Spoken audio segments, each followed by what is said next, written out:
just put headphones in. Can everyone hear me okay? Yes. Okay, cool. And I just started recording, everyone. All right. It's also almost 6:10. When we do hit time, I can open up the waiting room and let people in. But Roshni, I know you're speaking first, so just let me know when you're back. And well, if, maybe I'm speaking to an empty room, but I'll check in again soon.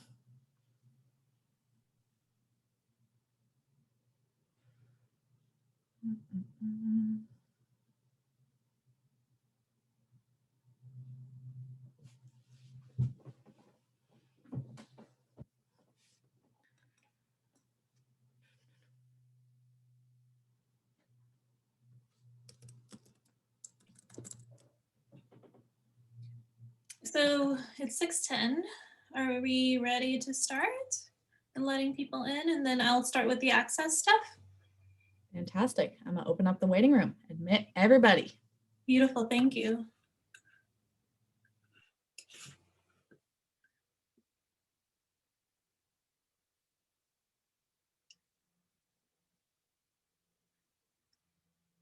Hi, everybody. Welcome, welcome, welcome.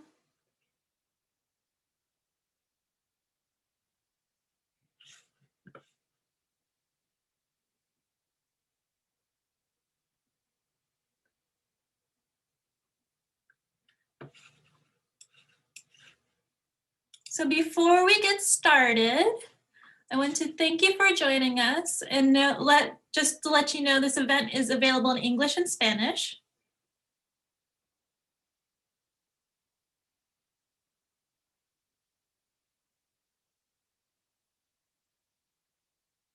So to turn on the interpretation, click the world button at the bottom and select which language you would like.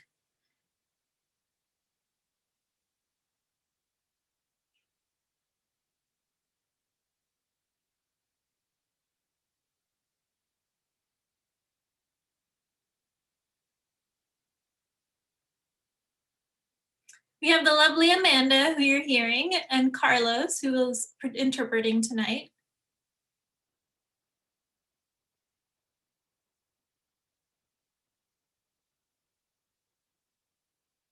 And because this event is multilingual, we ask to not use the chat bar for putting messages for everyone.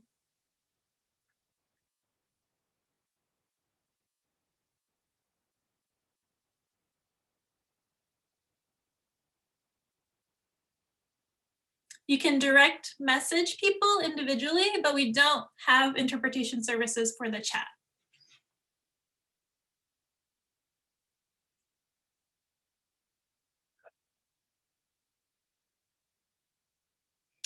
Thank you for registering and filling out your access needs. We didn't receive ASL interpretation needs.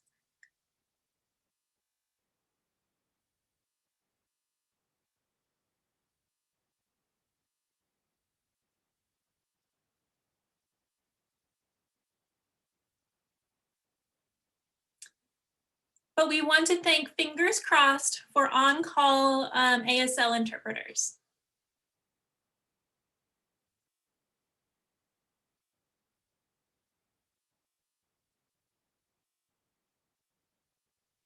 Also, one last thing, just so everyone knows, this event is being recorded and everybody will receive a recording after we're done tonight.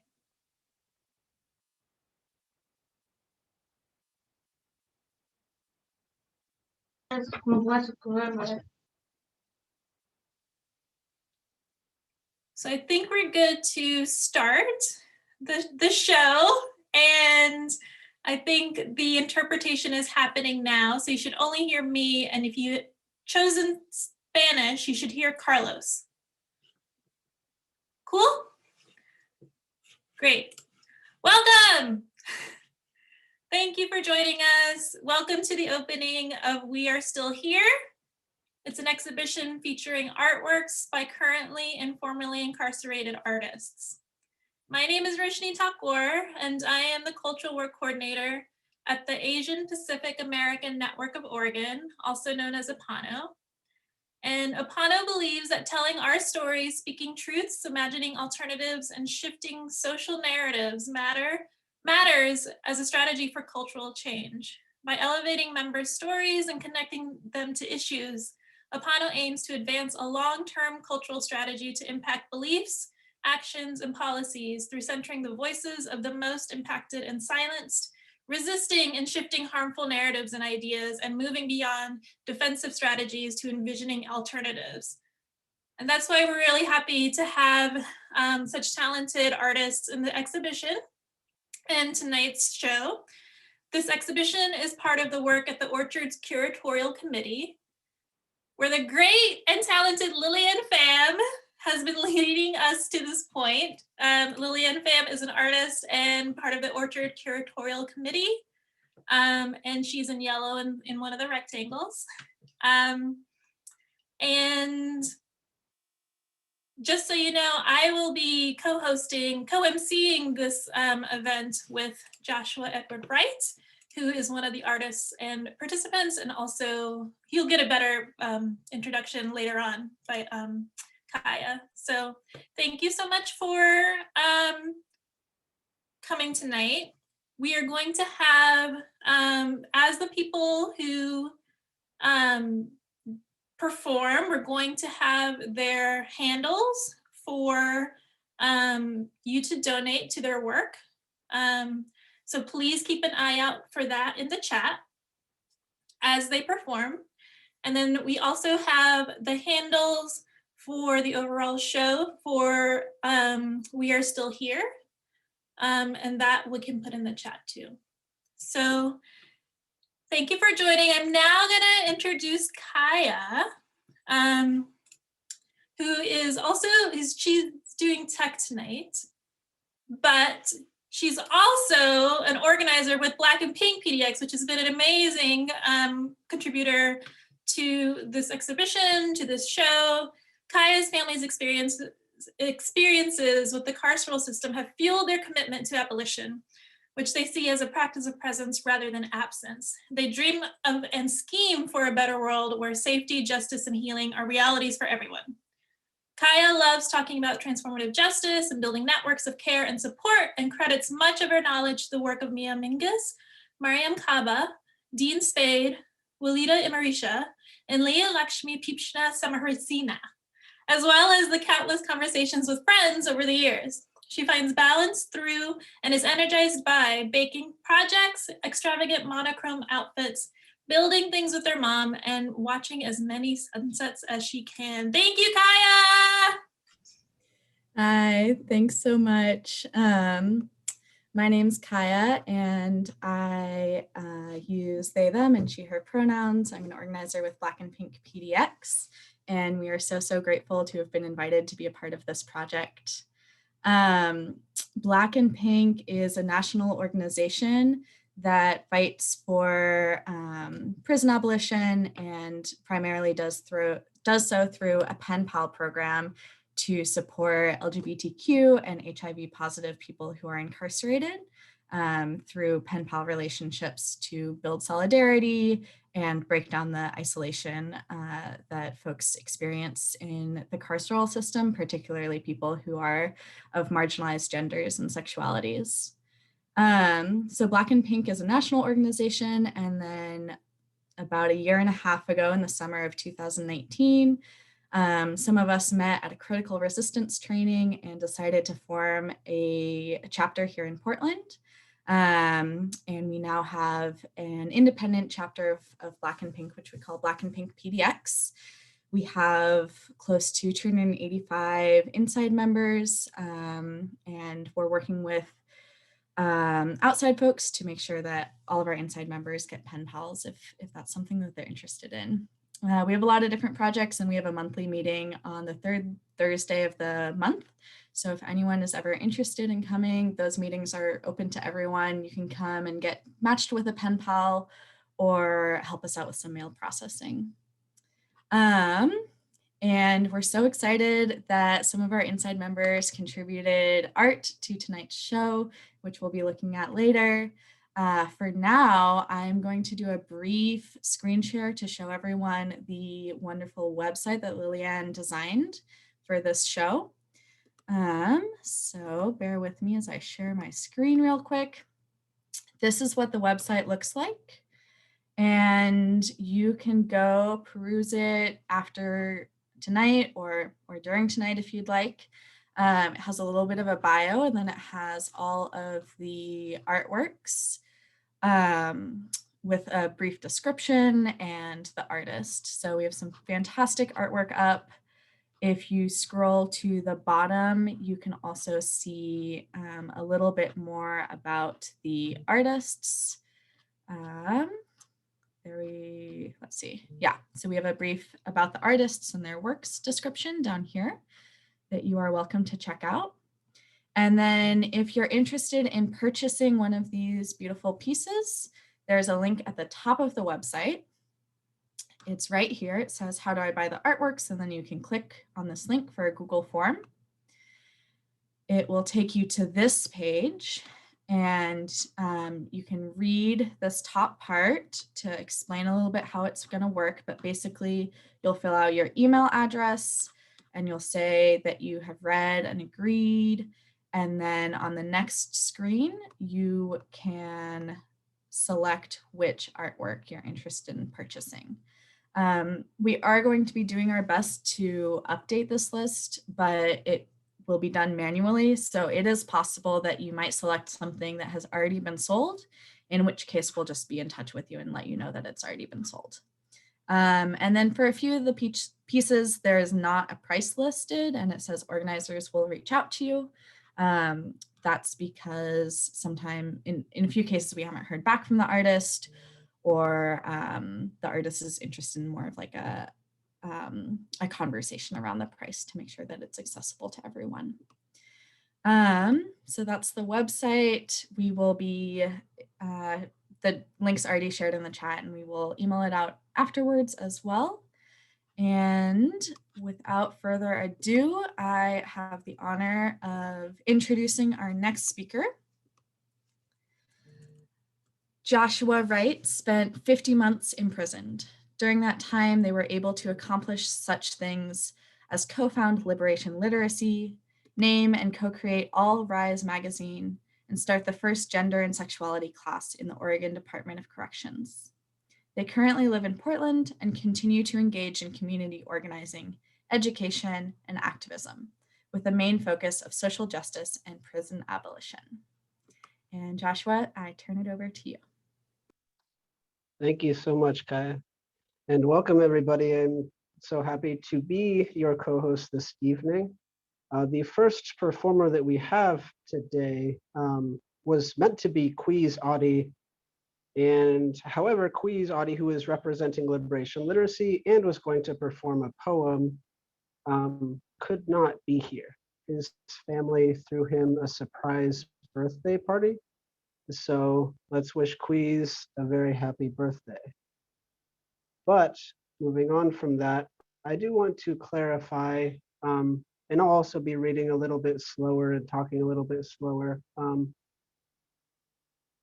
that after and while and during people are speaking or performing or discussing things, their work and their creations and what they do, you're welcome to ask questions. And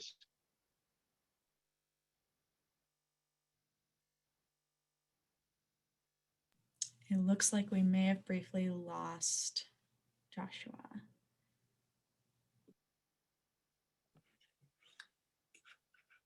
I'm sure he'll make his way back. But yes, if you have any questions, feel free to ask them. We have space and time for questions for any of the performers about the content of the work.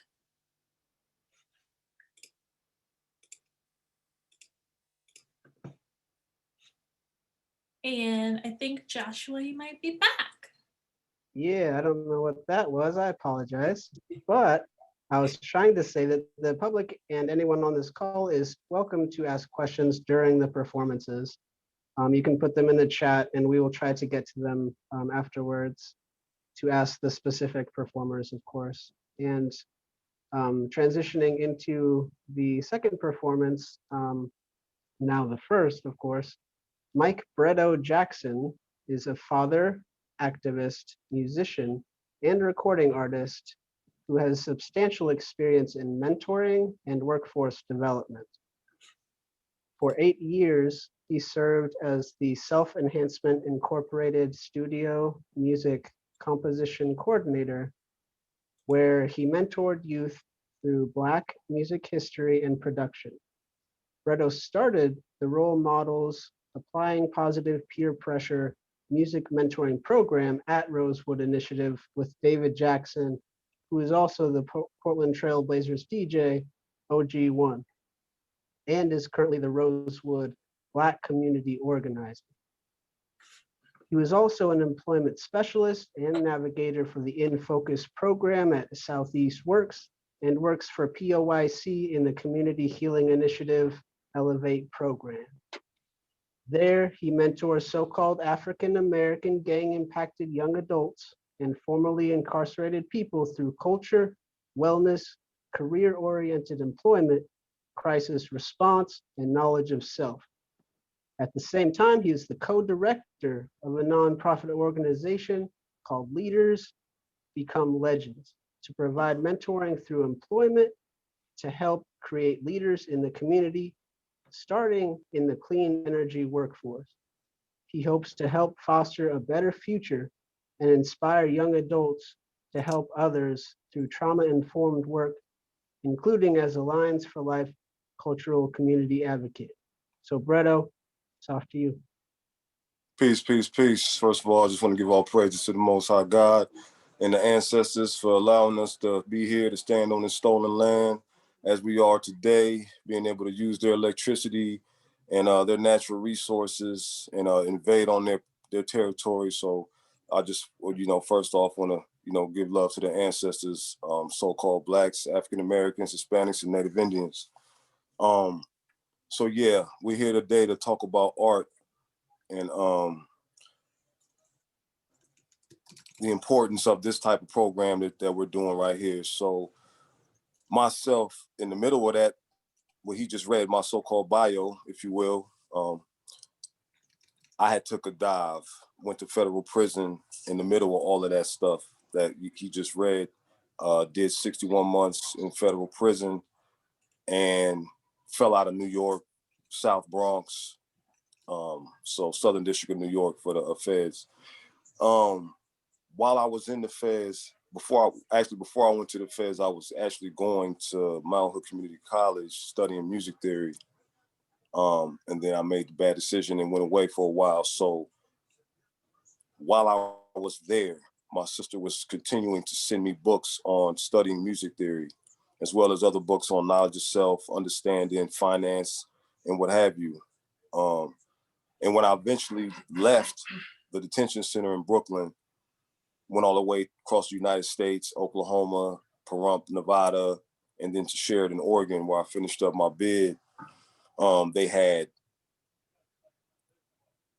a piano, they had a studio without any electric equipment. Everything was acoustic.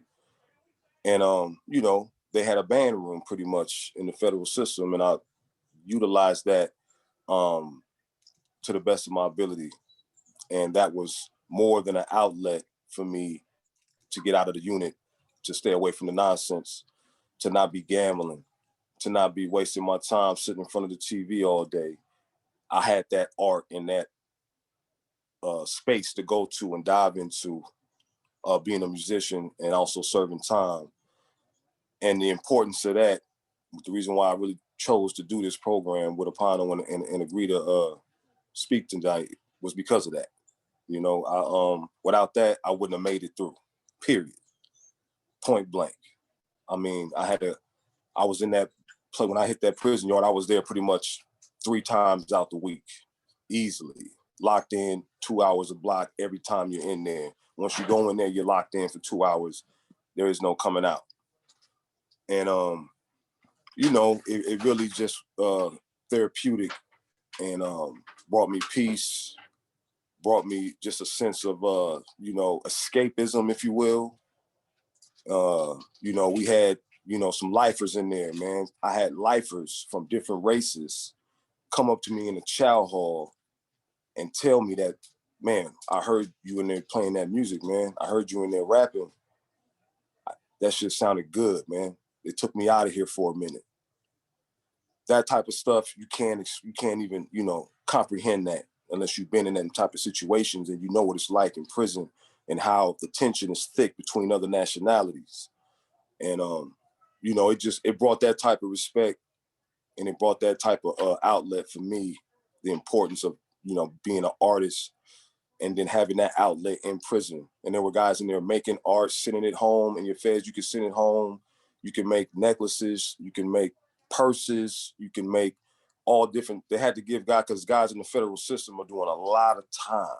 I mean, you got guys in there on conspiracy charges doing triple life sentences without any physical evidence.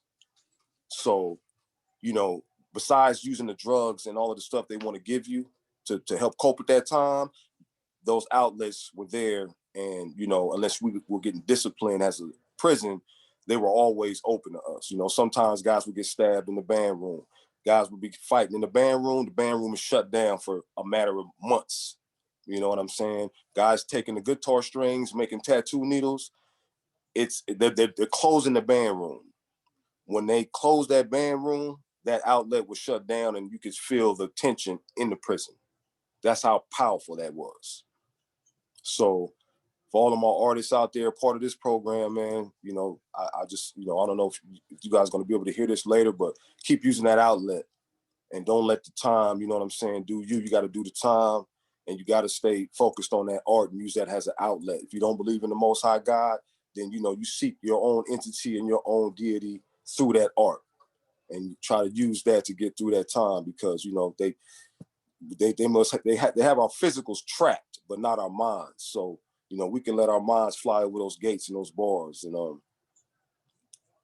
yeah, that's pretty much what I got. Any questions?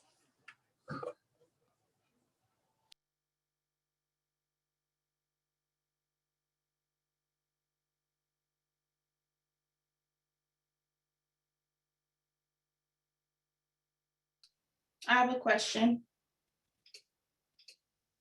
Can you hear me? Yeah, go ahead. How do we reach the people? How do we reach the young men who are heading down that path? So I have a brother, that Jerome Sloan is my brother, that will be sharing his art later on. He has to counsel life without parole, accomplice the murder, all that. So how do we reach those on the outside? I can't hear the English version. How do we reach the young men who are on the outside? How do we reach them? How do we save our young men? How do we save our Black men? How do I save our young Black men? What is it that we need to be doing differently? What can we do to help inspire and give hope? You know, what We're gonna have to repeat all of that. Can I jump in un momento? I believe there's a problem with Yeah, the I can't hear. translation. Entonces, si la intérprete puede pasar por un momento. If you're hoping to listen in English, you need to, instead of selecting English. I'm on the English channel. I was too, but I think that's wrong. Instead, Oh, we okay. click off. Turn it off. Mm-hmm. If you're hoping to listen in English and not in Spanish, click off for interpretation. This goes for everyone. And if you want to be hearing the Spanish interpretation, then you can select Spanish. And then later, when we have a Spanish-speaking presenter, I believe some of us will need to select English for interpretation, but for now you can have it off. Disculpe a todos. Si quieren escuchar en español, nomás seleccione español del icono del mundo. Okay. Okay, now that whole question I gotta hear again. Okay. All right. Can you hear me now? Yes. Hi, thank you for sharing your story. So my name's Ebony Clark. My brother is Jerome Sloan. He'll be sharing his art later on. He has 2 counts of life without parole. And he's done over, 23 years. I just wanted to know from your perspective, how do we save our young men who have not ended up on the inside, but are on that path?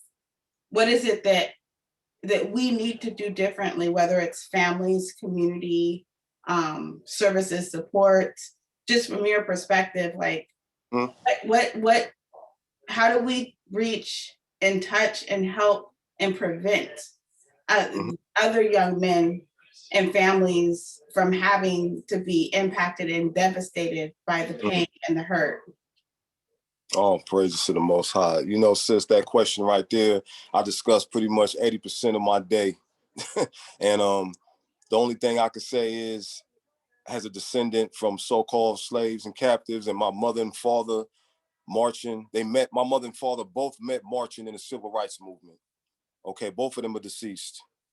We're still here going through the same things that they were going through. Our generations of youngins are getting worse.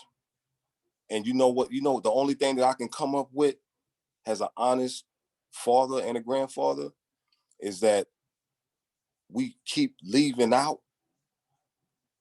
We're focused on so many programs and carnal things, right?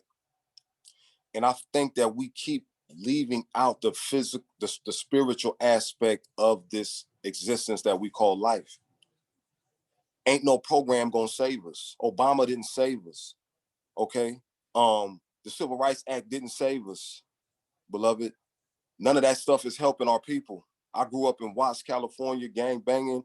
My brother's serving 10 years right now in California, and I feel your pain, and what everything you're saying is real, but it's like, it's so simple.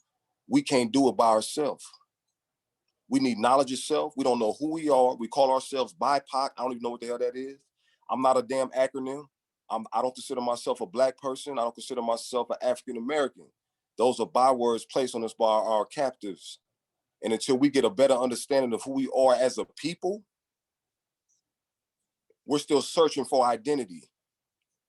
Without an identity, what do you think you're going to find? You're going to try to find yourself in gangs. You're going to try to find yourself on Instagram. You're going to try to find yourself in hustling. You're going to try to find yourself in doing everything but what the Most High made you to be. So that identity sector is crucial, which is why we don't went from being Negroes to coloreds to Blacks to Afro-Americans to African-Americans to now BIPOC. Now they want to group the so-called African Americans and Hispanics and Native Indians into one big bowl. Why? All 3 of those nationalities had conquistadors. You understand? Our nationality, we don't really know. So I think that's a start. We have to get to know who we are first. Right. Structural, systemic racism, and structural, systemic, and institutionalized racism is at the roots. At the roots. So until we can address that, we're gonna keep on running in this, merry-go-round.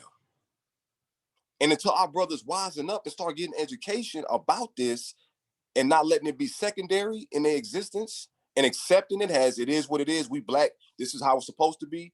Nah, beloved, it's not how it's supposed to be. But we was brought here for a reason, and we were brought here as property. Our ancestors backed the dollar bill before gold at one point in time in this nation's history. Do you understand that? You got 400 years of free slavery. 400 years. And we supposed to play catch up?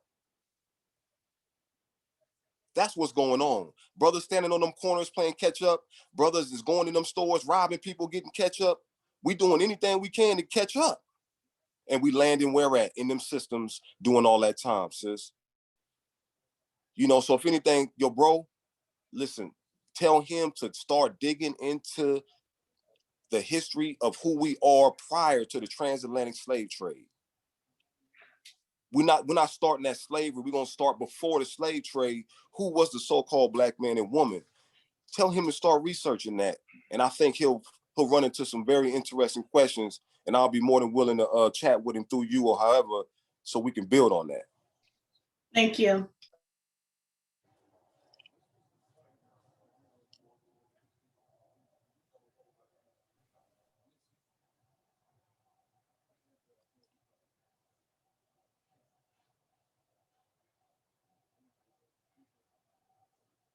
I greatly appreciate, the question, Ebony, and especially you, Bretta, for doing all that and responding.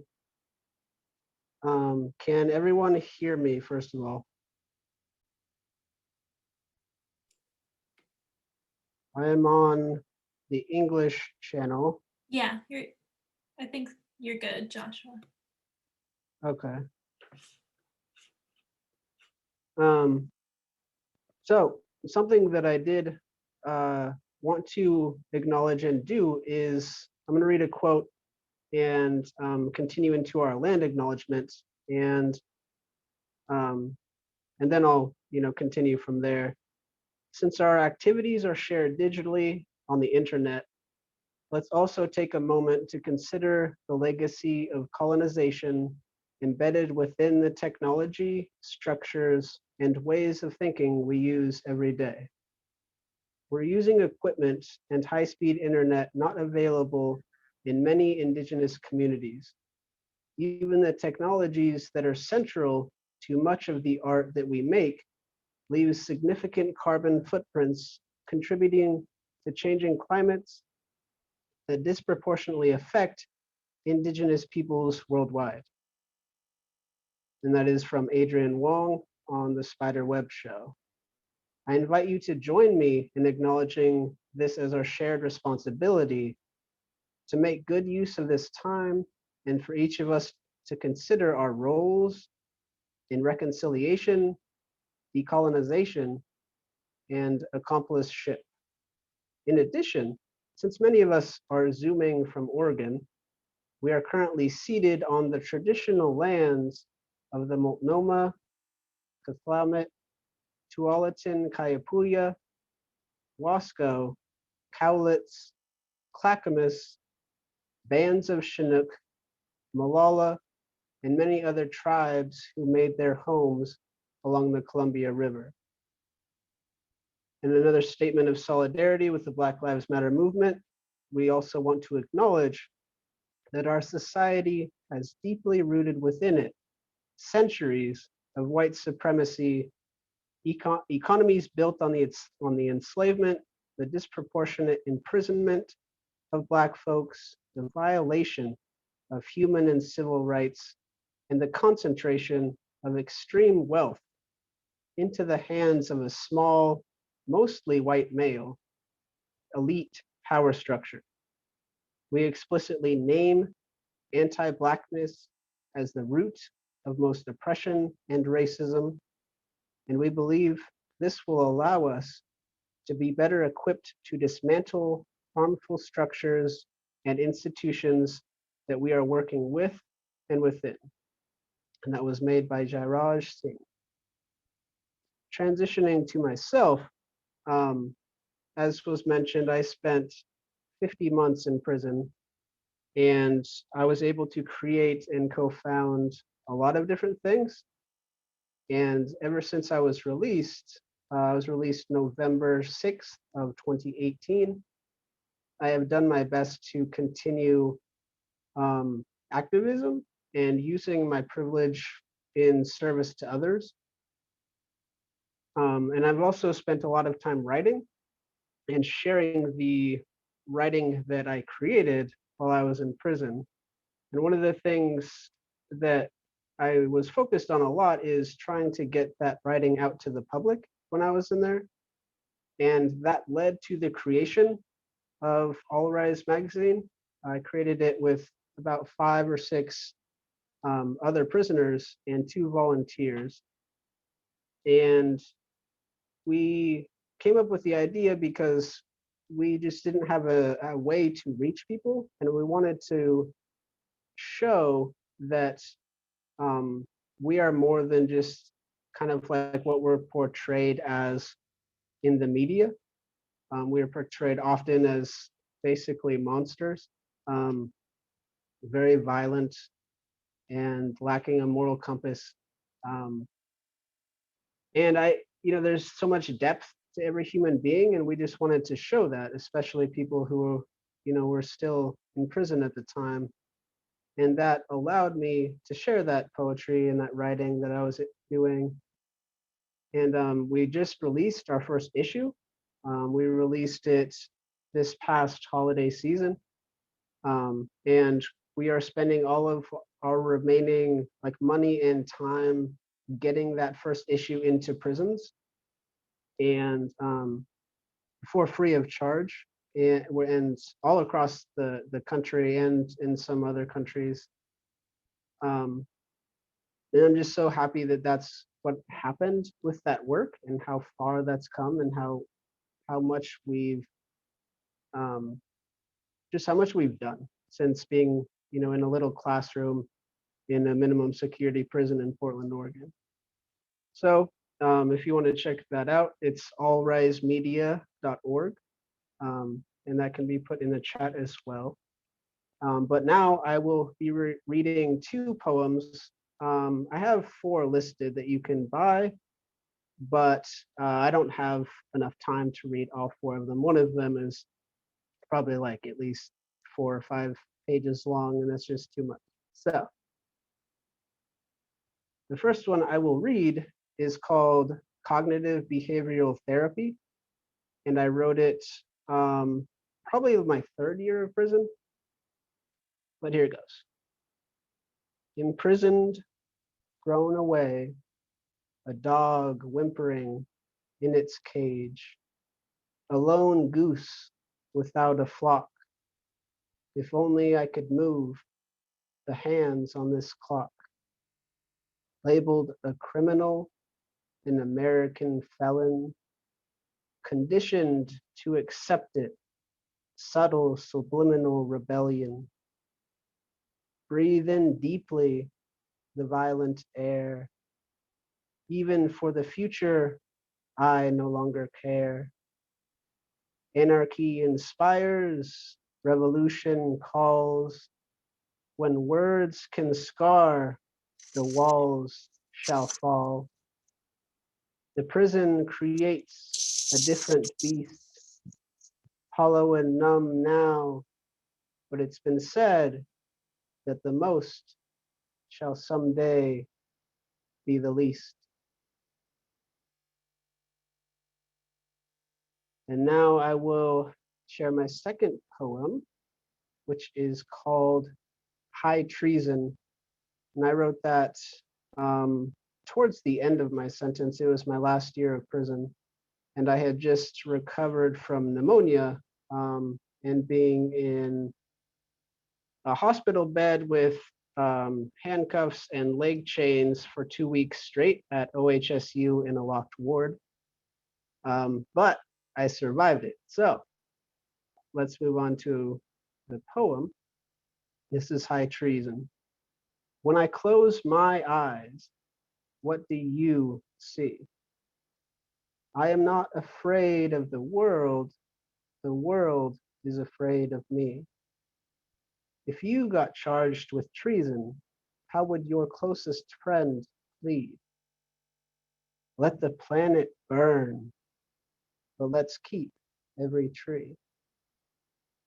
When the electric chair hums and cracks, the executioner is the one that fries. We always cry harder for the young that die. Don't stare into their sun, get lost in the blue sky. If you've already given up, who's going to care enough to try? You tie my universe in a knot the same way I tie my shoes. If you think us criminals inhuman, for the record, please state your clues. Declare war for your humanity. Because if you hide behind a screen, we're all going to lose. Drop the labels, purge the news, stick to the binary code. We're all zeros and ones, not twos. Forgive your own sins, because if red is the devil, does that make God black or blue? We've got to start figuring out our own problems. Don't you know the police have citizens to shoot?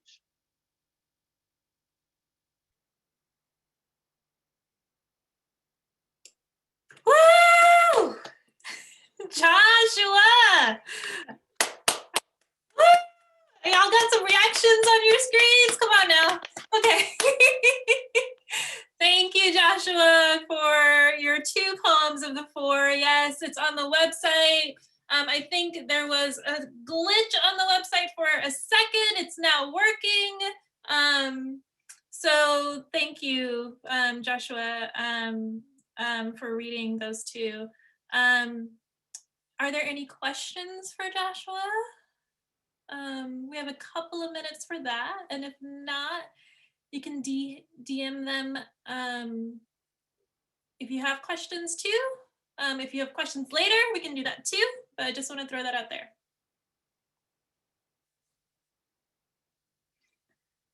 Y'all are just soaking it in, huh? Okay, cool. So we will now give Joshua a little break and I'm going to introduce our next speaker. And so just want to make sure that folks are coming in without hearing your, without changing, you need to change your world icon comments to change to English when you're, to listen to our next speaker. And so the next person we have up is Maria Delgado. Maria is a parent organizer and trains and mobilizes Spanish-speaking Latino and immigrant parents in Portland public schools. And with over 10 years of social justice activism in healthcare promotion, political engagement, ballot measure campaigning experience, doula certification, Maria is a supporter of domestic violence survivors and an expert in mental health crisis support for the communities she serves. Woo, Maria, that's awesome. She joined the Unite Oregon team in 2015 to mobilize in the area of education. Based on her personal experiences, Maria has been able to offer her skills and develop tools to others, to help others in the community navigate the public school system. Thank you, Maria, for being here. Ok, no, gracias por la presentación, gracias a todos por estar. Quiero asegurarme que todos me están escuchando con la interpretación al inglés. Sí, ok. Entonces, muchísimas gracias. Buenas tardes a todos. Gracias por estar. Pues ya mencionaron, mi nombre es María Delgado. Soy líder y activista en la comunidad latina y trabajo para Unite Oregon, precisamente con padres de familia de Portland. Les agradezco a todos por estar aquí presentes. Para mí es muy importante estar aquí y ser parte de este evento gracias a las personas que me invitaron.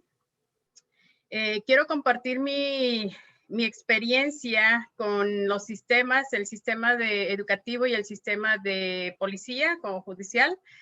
Esto voy a compartir pues una muy mala experiencia con mi hijo. Fue mi hijo, a él le gusta mucho el fútbol y cuando estaba en la high school, él se le hizo muy fácil entrar a otra escuela para jugar con sus amigos fútbol. Entonces alguien lo reportó, ya que él no estaba en esa escuela, y pues me llamaron de la escuela para avisarme lo que sucedió. pero yo estaba enferma y no podía recogerlo, así es que entonces me preguntaron si yo quería que me lo dejaran en la casa y yo respondí que sí. Nunca me dijeron que quien me iba a llevar a mi hijo a la casa era un oficial de policía de Gresham, que trabaja dentro de la escuela. Cuando salí y vi que era un policía, observo que mi hijo no se podía bajar, y no se podía bajar porque me lo traían esposado. Me doy cuenta y no sabía por qué, y le dije yo y le pregunté a mi hijo por qué lo traían así, y yo le decía que él se bajara. Y ya después él me dijo, o sea, pues pregúntale, no sé, pregúntale por qué me traen así. Cuando hice la pregunta al policía, él respondió, ay señora, ¿quiere esto o quiere que le dé un ticket? Y yo le dije, dámelo, pero me explicas por qué me estás dando el ticket.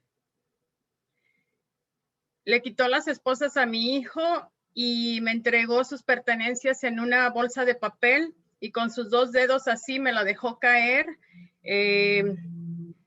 la bolsa. Y pues pienso, el policía fue muy déspota, ya no nos dijo más. Al mes recibí una carta de un citatorio de la juvenil, donde pues me sorprendió porque era pues un citatorio que teníamos que ir, ¿verdad? Mi hijo hizo 12 horas de trabajo de servicio comunitario, y yo quería hacer algo más para abogar precisamente por eso. Pero mi hijo lo que me dijo fue, mamá, ¿qué puedes hacer? ¿Crees que nos van a hacer caso? Déjalo así. Voy a hacer las horas. Y yo traté de hablar con él, pero no lo pude convencer para que yo pudiera seguir abogando, porque no se me hizo justo lo que pasó. Así que le hicieron, voy a explicar algo. A él hicieron un examen hace 5 años, hace más de 6 años, perdón. En este tipo de examen él tenía 17 años. Él salió bajo en 5 áreas. Era como un niño de 7, 8 y 9 años. A él él todavía hasta la fecha estoy batallando con eso, porque él está bajo de aprendizaje y entendimiento. Le diagnosticaron trauma postraumático y otras cosas relacionadas con la salud emocional. ¿Por qué menciono esto? Es porque me preocupa este tipo de personas como mi hijo, y no solo los niños, también los adolescentes como adultos, que por su condición emocional, de cierta manera, los aislamos, los ignoramos, y en las escuelas, y también en las escuelas, piensan que la rebeldía o la mala disciplina y también ante la sociedad, que es lo mismo, no, y esto no es así. No todos los casos son disciplina y ellos necesitan servicios más enfocados a su desarrollo emocional. Las escuelas, aunque tienen ciertos servicios para estudiantes IP, pero no les dan suficiente apoyo. Los policías tampoco no entienden esto. Solo los ponen en un sistema judicial, y yo digo, ¿por qué? Porque es más fácil para ellos, porque les genera más dinero. Ese trabajo de la disciplina es dentro de la escuela. Exactamente, el trabajo es de la escuela, y trabajar con los estudiantes y las familias. dándoles recursos antes de referirlos a un sistema judicial y lo que hicieron con mi hijo no fue inmediatamente, lo que hicieron con mi hijo fue inmediatamente ponerlo en la juvenil sin antes darle estos recursos o el apoyo y averiguar exactamente qué era lo que necesitaba él. También otra cosa que analicé fue por qué lo arrestaron, por qué lo llevaban esposado si lo estaban llevando a la casa. No lo estaban llevando a la cárcel. Y eso era como llevarlo a la cárcel. No le leyeron sus derechos, el por qué a él lo estaban esposando y lo llevarían hacia la casa. Creo para mí, este tipo de procesos no es justo ni muy favorable para este tipo de personas con salud emocional. Los ponen más nerviosos, con ira y con más trauma. Necesitamos apoyo, no más barreras y no más opresión. Muchos jóvenes están en el sistema sin antes averiguar y dar un apoyo dependiendo de lo que cada uno de ellos necesite. Este es uno de los muchos ejemplos personales que tengo en los sistemas de justicia y por los cuales sigo yo abogando, por los cuales yo enseño a las familias o a la comunidad cuáles son sus derechos como padre, cuáles son sus derechos de su estudiante, pero de igual manera siempre estamos en la opresión.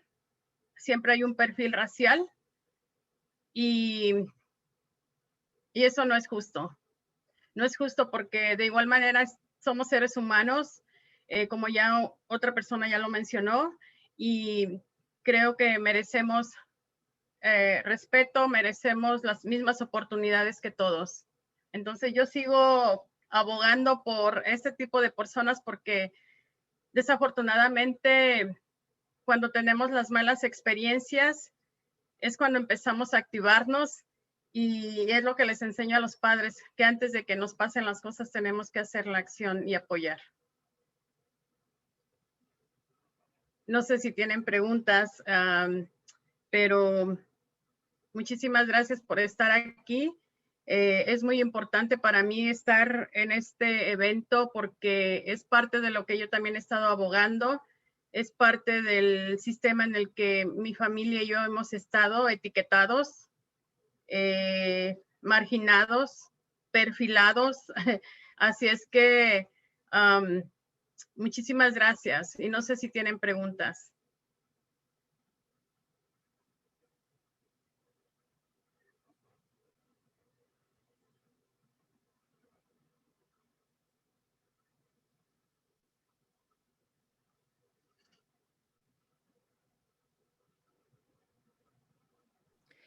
Maria, how can we support your work right now?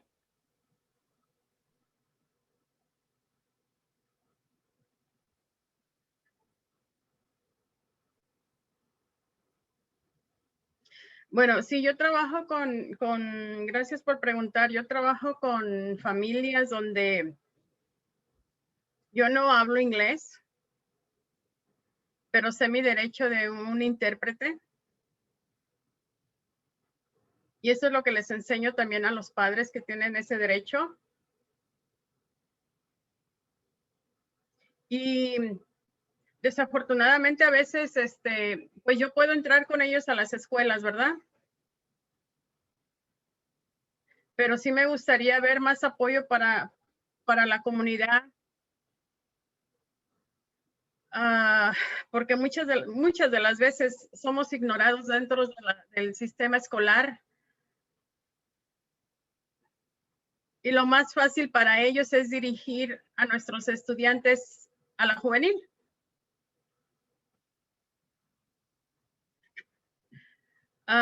Me gustaría que apoyaran en cuestión de pasar la información a la comunidad, que tienen derechos, que busquen el apoyo, que hay mucho apoyo, pero solamente es canalizarlo. Yo puedo apoyar o he apoyado a familias fuera del distrito de Portland para el que me toca trabajar. He ido a Beaverton, he ido a Park Rocks, he ido a diferentes distritos. Pero no puedo nada más yo,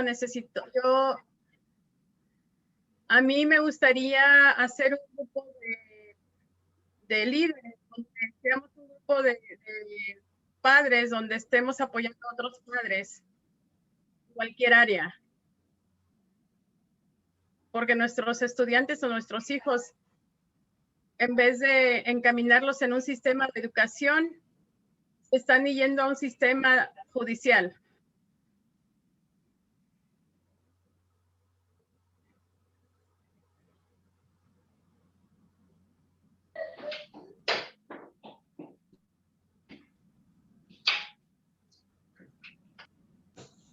María, tengo una pregunta. Eres una gran mujer, tú sabes. Y usted ha abogado por tantos años, por todos. Y mi pregunta es, después de tanto tiempo que su hijo experimentó esa situación, ¿cómo procesa todo? ¿Cómo piensa de lo que le pasó? Sí, creo que, bueno, por eso había mencionado en lo que yo hablé que a este tipo de personas se les pone con más ira, porque entonces tienen más coraje con la policía, con el sistema, porque hasta cierto punto ellos lo entienden. Mi hijo en ese tiempo tenía 17 años y era un niño de 7, 8, 9 años donde no está consciente de lo que está haciendo. Él solamente quería jugar con sus amigos, pero los sistemas no lo entienden así. Y digo yo, a pesar de que la escuela sabe que es IP, entonces mi pensar es cómo poder hacer que los oficiales sepan que estas personas tienen un cierto problema de entendimiento, de aprendizaje, para que no sean procesados de esta forma, para que no sean tratados de esta forma y se les dé el recurso adecuado dependiendo de su condición. Él ahorita hasta la fecha, él ya tiene 23 años, pero me pongo a hacer cuentas de qué edad tiene con esa evaluación y es un adolescente de 14, 15 años. Entonces todavía yo estoy batallando emocionalmente con él porque hay cosas que él todavía no entiende y que socialmente él no está al nivel para socializar con personas adultas. Y este caso no es el único, hay muchos casos simplemente que las familias no saben cómo abogar por sus hijos y a dónde buscar exactamente ese apoyo. Muchísimas gracias, Andrea, por estar aquí.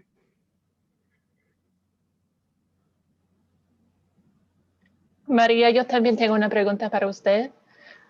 ¿Cómo las familias la encuentran? Bueno, como yo estoy en el programa de Unite Oregon, el programa está muy cerrado y yo soy la que busca a las familias, pero cuando ya me van conociendo o gente que ya me conoce, pues me están refiriendo a las familias. De hecho ya pues me han hablado para ver cómo yo puedo trabajar con otras familias, ¿verdad? Pero prácticamente sí ocupamos más gente que pueda hacer este trabajo porque necesitamos salvar a esos estudiantes, necesitamos salvarlos en ponerlos en el sistema de educación, en un sistema judicial, en el sistema de educación, pero a su nivel de aprendizaje de cada uno de ellos. El sistema de educación, hace años pusieron los dichosos Common Core, donde antes un estudiante de tercer grado tenía que estar en tercer grado. Pero un estudiante IP o un estudiante ESL estaban abajo de tercer grado. Hace años que pusieron el nuevo sistema de los Common Core. Los Common Core dicen, tercer grado tiene que estar a nivel cuarto grado. Entonces, ¿qué pasa con los IPs que ni siquiera podían llegar al tercer grado? Estos Common Core fueron creados para poder avanzar más a los estudiantes y traerlos más activos, sí, pero no pensaron en estos tipos de estudiantes IPs y ESL.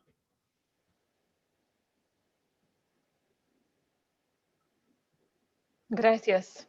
Sí, entonces, pues, ya quien me vaya conociendo, yo puedo abogar, yo puedo ir con los padres y ver qué está pasando. Me enfoco mucho en este tipo de estudiantes porque los ponemos en un sistema, pero el apoyo realmente no está completo.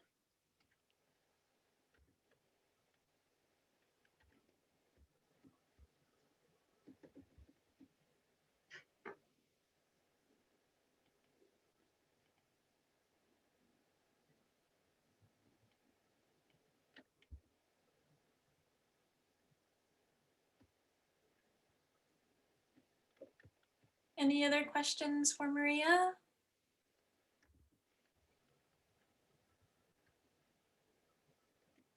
Thank you, Maria. Thank you for your Muchísimas gracias a todos. La verdad agradezco mucho este tipo de espacios porque es una forma de también yo trabajar todos estos traumas, porque también como padre tiene un trauma y una frustración de los sistemas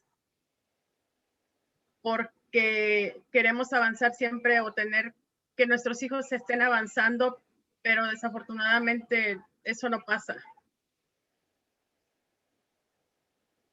Gracias. Thank you. You can find Maria online at Unite Oregon.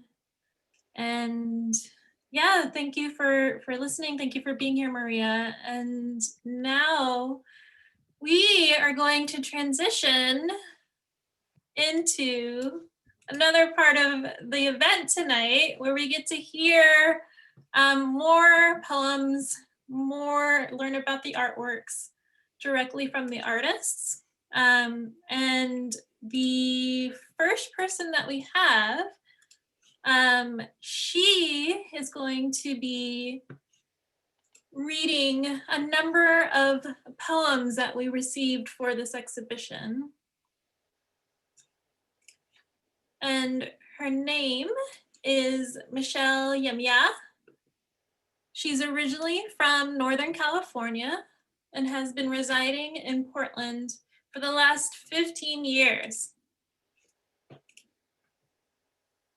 Yemya is the executive secretary and a lead organizer for the Black community of Portland.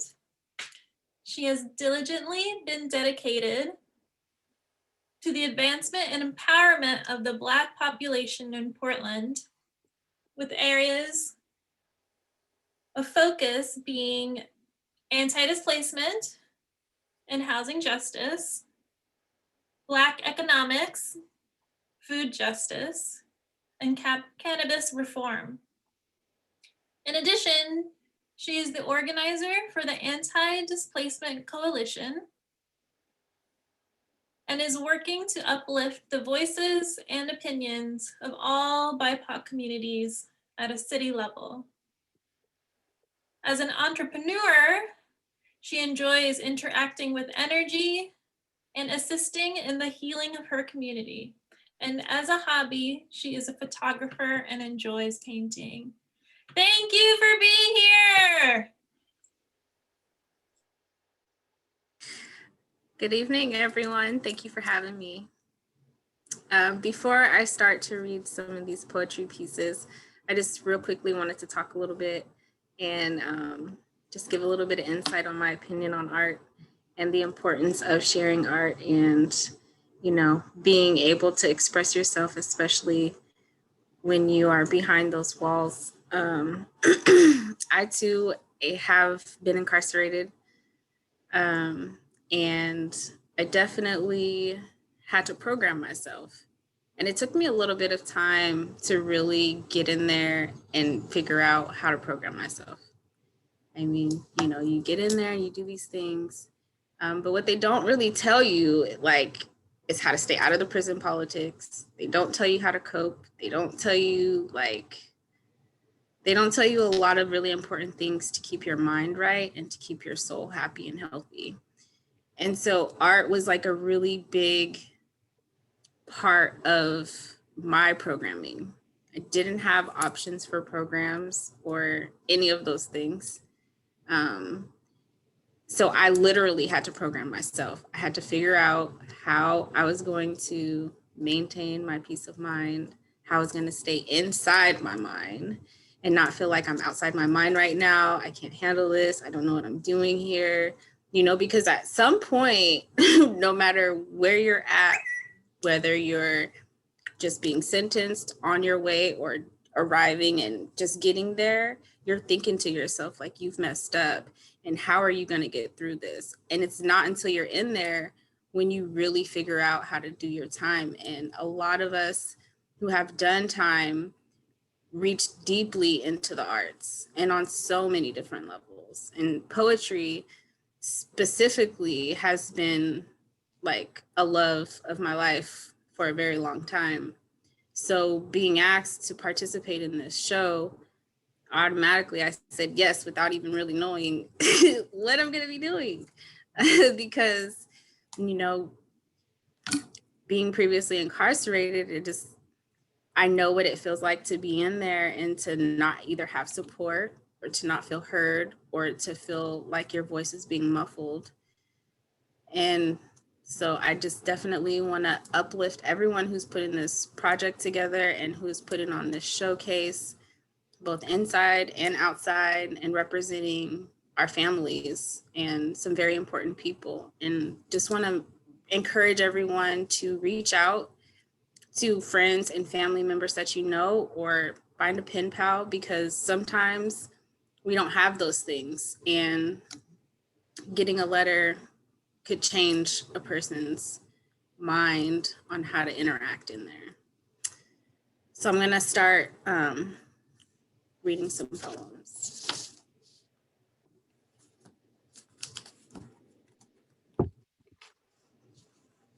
The first set of poems I'll be reading is by Devin Blake Davis.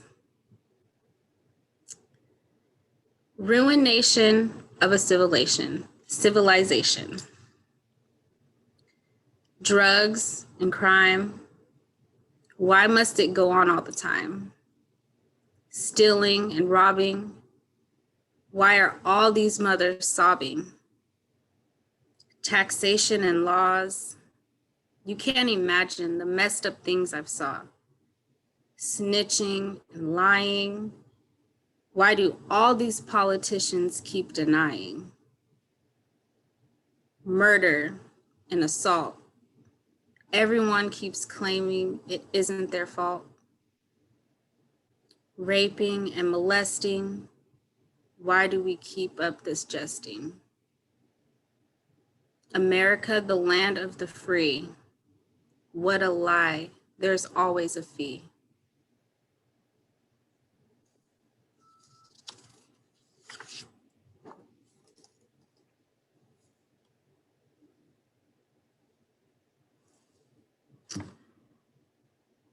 Those who have fallen. We respect you. We salute for you. We wish there was more we could do for you. You did this to protect and serve. Now your memory will do our best to preserve. We die for you. We cry for you. We raise our hands up to the sky for you. Mothers, fathers, sisters, brothers. Who knows? You could have been someone's lovers. We have a special day for you when our whole country says hooray for you. You made the ultimate sacrifice so that we could continue to live with our lives.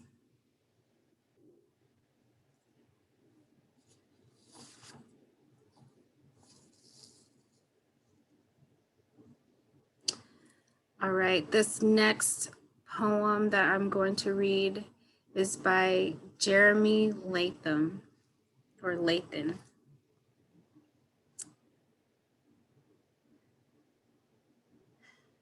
My mission as a jailhouse revolutionary philosopher with the spirit of love and wisdom is to enlighten your mind. Malcolm X said, prison can be a Black man's college. Let's make this our truth. Man-made laws are built to break the spirit, where the laws of divine justice are about training the man to pick up the weaponry of spiritual warfare, breeding a true seasoned soldier of God with the highest blessings to receive visionary leadership and enlightenment, creating order out of the chaos in our own life, calming our mind with this power, acting as an angel over our own life. By strengthening the relationship with your divine inner spirit's wisdom shows you truth with clarity. The light of which it seeks to express itself, you continue to stay true. To those who seek to be in tune with their higher self, you will succeed. Become a lover of doing right, a messenger of advanced laws, of leadership and selfless love. Evolutionizing the greatness in you. God's first gift is wisdom and harmony, expanding your capacity to absorb the melody of universal rhythm. Wake up from spiritual death. Keep your thinking on a higher plane. Find your own path to grow and develop. Too wise to become deaf, dumb, and blind. Be a strong, noble soul, not a political slave. Learn truth on the journey of humility, intellectual mastery, and keep it real. So real, you can't even be fake in a dream. Soldier of God, fearing only Elohim. Not worried who's left or care who's right. Move straight forward, head up, eyes open, fist clenched.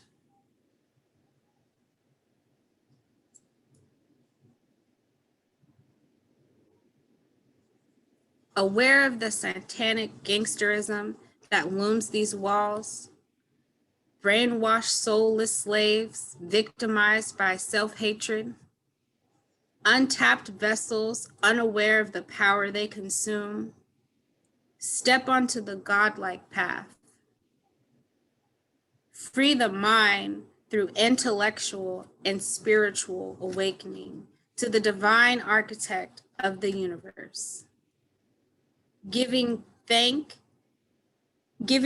as I humbly bow, accept knowledge, each of us as a heavenly enterprise. Anointed in the dark penitentiary of civil death, a prince born to wear the crown in the light of brotherhood.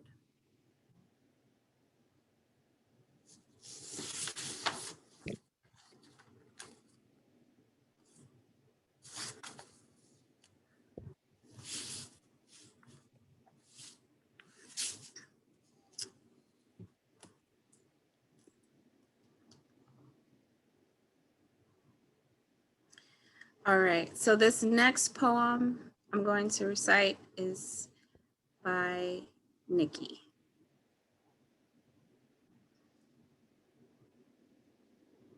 Oh, 1 second.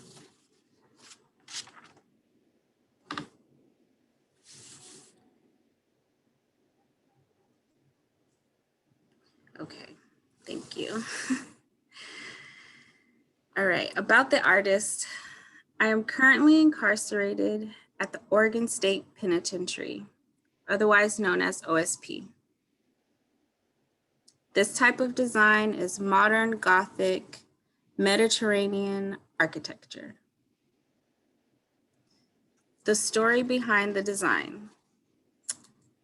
I decided to design this for the LGBTQ community because of the great demand needed.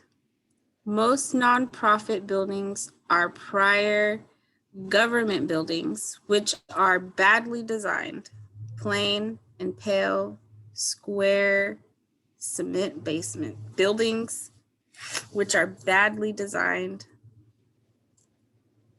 depressing, ugly buildings, which only bring down your morale. This LGBTQ home mansion is here to stay. We are both rich in culture and in the arts.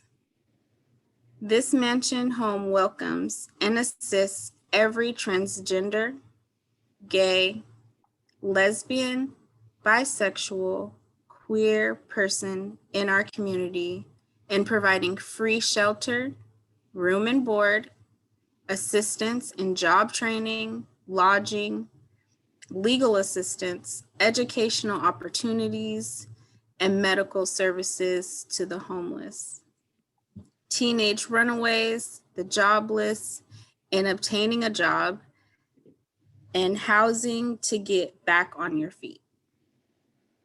This mansion and location will motivate you for achieving success as it welcomes you, loves you, and gives you home and acceptance as an LGBTQ person, including families. Note, in 2021, I will be publishing my first book entitled Architectural Designing the Future and Realization to Better Designing.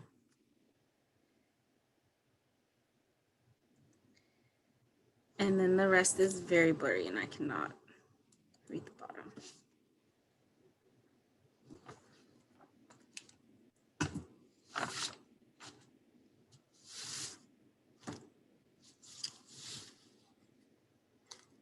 Okay, this next piece is by Kelly Chandra.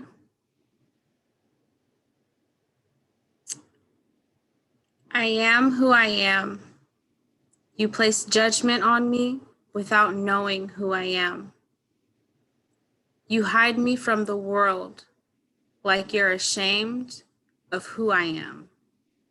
You say I'm a horrible person, but never take the time to learn who I am. You tell me how to act and talk, constantly trying to change who I am. If you look a few minutes a day, you would be able to see who I am. I'm a person with a heart and soul. You can't change who I am. I'm an artist and a singer.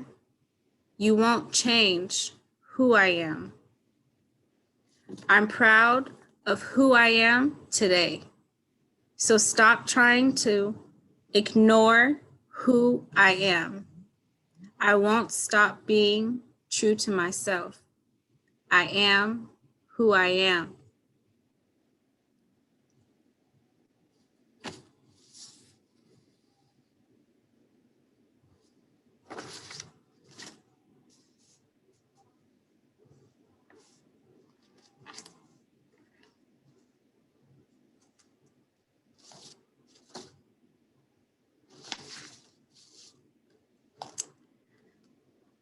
All right, and this next piece that I'm reading tonight is by Lady Jade Fixon.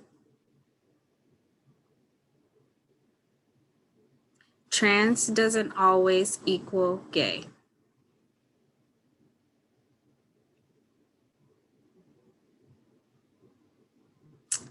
Trans doesn't always equal gay, though it sometimes seems that way. The public is prone to assume as if for other options, there's no room. Just because I want to be a girl doesn't make me wrong. If anything, it's the opposite. And this new life makes me strong. Yes, I was born as a boy and had more masculine toys. And yes, I'm attracted to girls, but being trans opens a whole new world. There's gay and straight, lesbian, pansexual, and bi. But these are simply preferences, not how I identify. I'm learning to be a lady, and the journey's just begun. And though I may have male parts, I'm as bisexual as they come.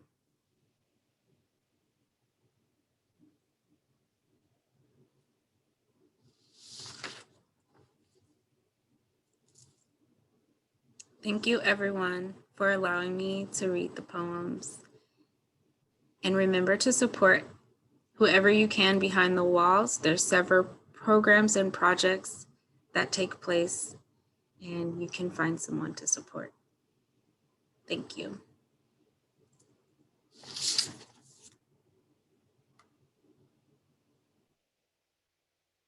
Woo! Thank you. Oh my gosh. That was an amazing job, Yamiya. Thank you for your thoughts. Thank you for giving those poems to life, bringing them to life. Thank you for participating. And yeah, listen to her. She said support everybody outside in the walls. Like, please support. We got to support our communities through education, making sure our young people are doing okay, and also fighting against the police and prisons. So now I wanted to let you know we have a very special guest, and it's his name. Is Ebony still here? Ebony Clark. Well, Ebony is Jerome Sloan's sister, and Jerome is currently incarcerated, and I think he's been in solitary for some time, but tonight he's actually able to visit with the son and have a video call with the son. So we are very lucky to have him Zoom in tonight. It's going to be, there's only a limited amount of time. So he's going to be in around 8:30, 8:40. So please stay for us for that point. That's when we're going to have Jerome. And Jerome is a very talented artist, and we'll see some of his works later on. And we're so happy to have his family here tonight too. And so right now, we're just going to take a 10-minute break and then come back to meet more of the artists and get to see some more artwork. So we will be back at 7:45.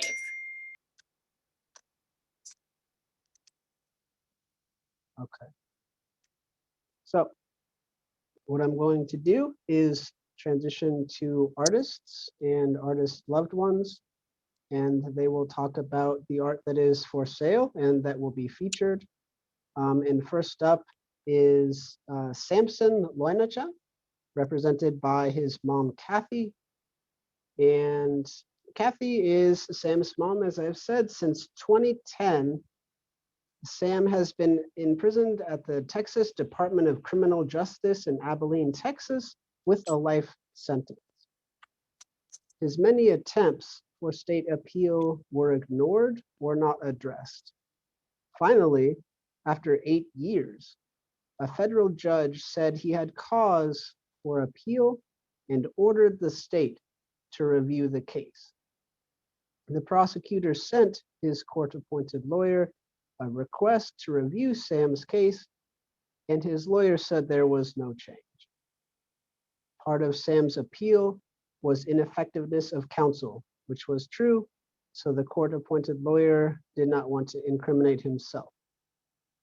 Documentation from Sam was still sent by Sam to the appeal judge, but the appeal judge read the prosecutor's notes and with extreme caseloads was not obligated to look, so just accepted what the prosecutor had sent. The appeal judge didn't even read Sam's submittal, which should have granted him a retrial. Sam caused the accidental death of a child, not murder. The prosecutor had told him if he did not take a plea deal for 10 years, they were going for the maximum penalty, which was life. He pled not guilty to murder because this was a horrible accident and Sam assumed justice would prevail. He exhausted his resources as far as he knows and spent 10 years trying to get justice. He has found an outlet when he discovered an artistic ability and is owning it on various subjects. She Screams Alone is about a child whose parent was suddenly taken from them. She no longer knows him, and the confusing pain and anguish leaves her flailing. He has also painted How Far Away Is Yesterday, which was published in the 2020 Iron City magazine, and other art, including COVID and various bird art, which have appeared on the Justice Arts Coalition website. Kathy, take it away. Hello? I'm sorry. Did you want me to talk now? Joshua, Yeah, can you hear me? we can hear you. Okay, I'm sorry. So I can't hear Kathy on the English channel. Let me, Interpretation. Oh, okay, mine's on. Let me turn it off. yeah. Kathy will need to select English or we'll need to go to the original audio again. I think Kathy's all set. You can just change it to off if you're trying to listen in English. Now you want me to put it off? You're Oh, good, Kathy. I You're can good. hear you now. Can you hear me now? No, No. I just heard you for a second. Can you all hear me now? I can hear you. Tell you is okay. All right. As Joshua said, my son's been in prison for 10 years and he has discovered his artistic ability and uses that to keep his mind off of the poor conditions while he's incarcerated. It's very hard to create with the limited supplies they have. They have very little watercolor paper and what they have is very cheap. The brushes they have are plastic and those aren't any good. He actually goes out when he's on his way to chow and picks up bird feathers. You see this or not? And then he takes those and strips them down and he actually makes little tiny brushes. You can see my finger, how small that is. That's what he uses for paint brushes, for his watercolors.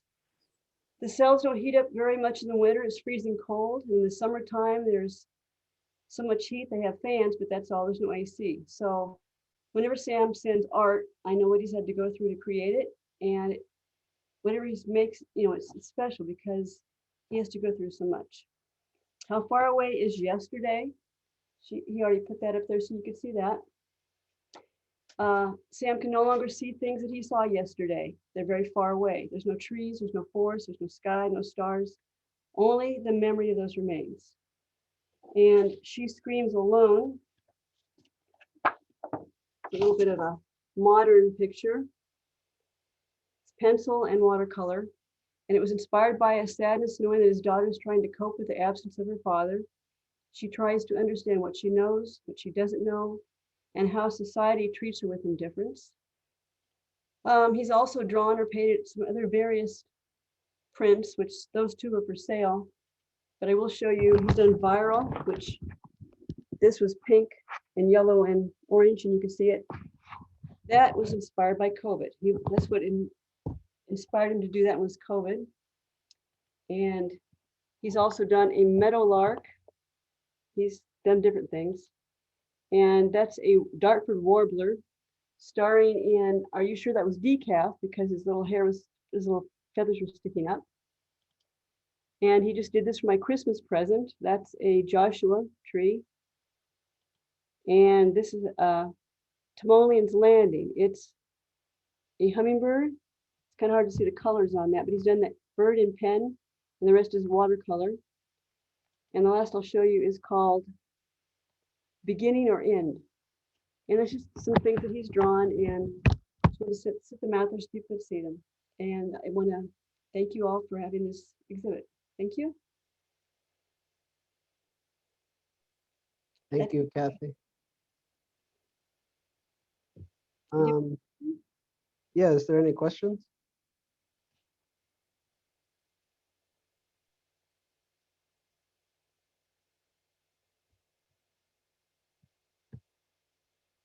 Thank you. Yeah, thank you. And again, you can, there's methods in the chat to be able to support Sam, and there's also some extra information. Oh, there is a question just now. Does Sam do commission pieces? He actually has. He drew a cover for a play that a prisoner created. I don't remember the name of it. I do have the picture. If you want to see it, I'll show it to you for a second. Shall I grab it? Okay.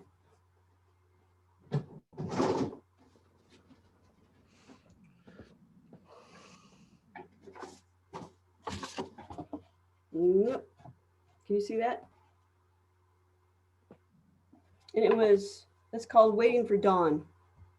So he does, if somebody asks him for something, he's drawn birds for people. He's drawn, my mom had a windmill,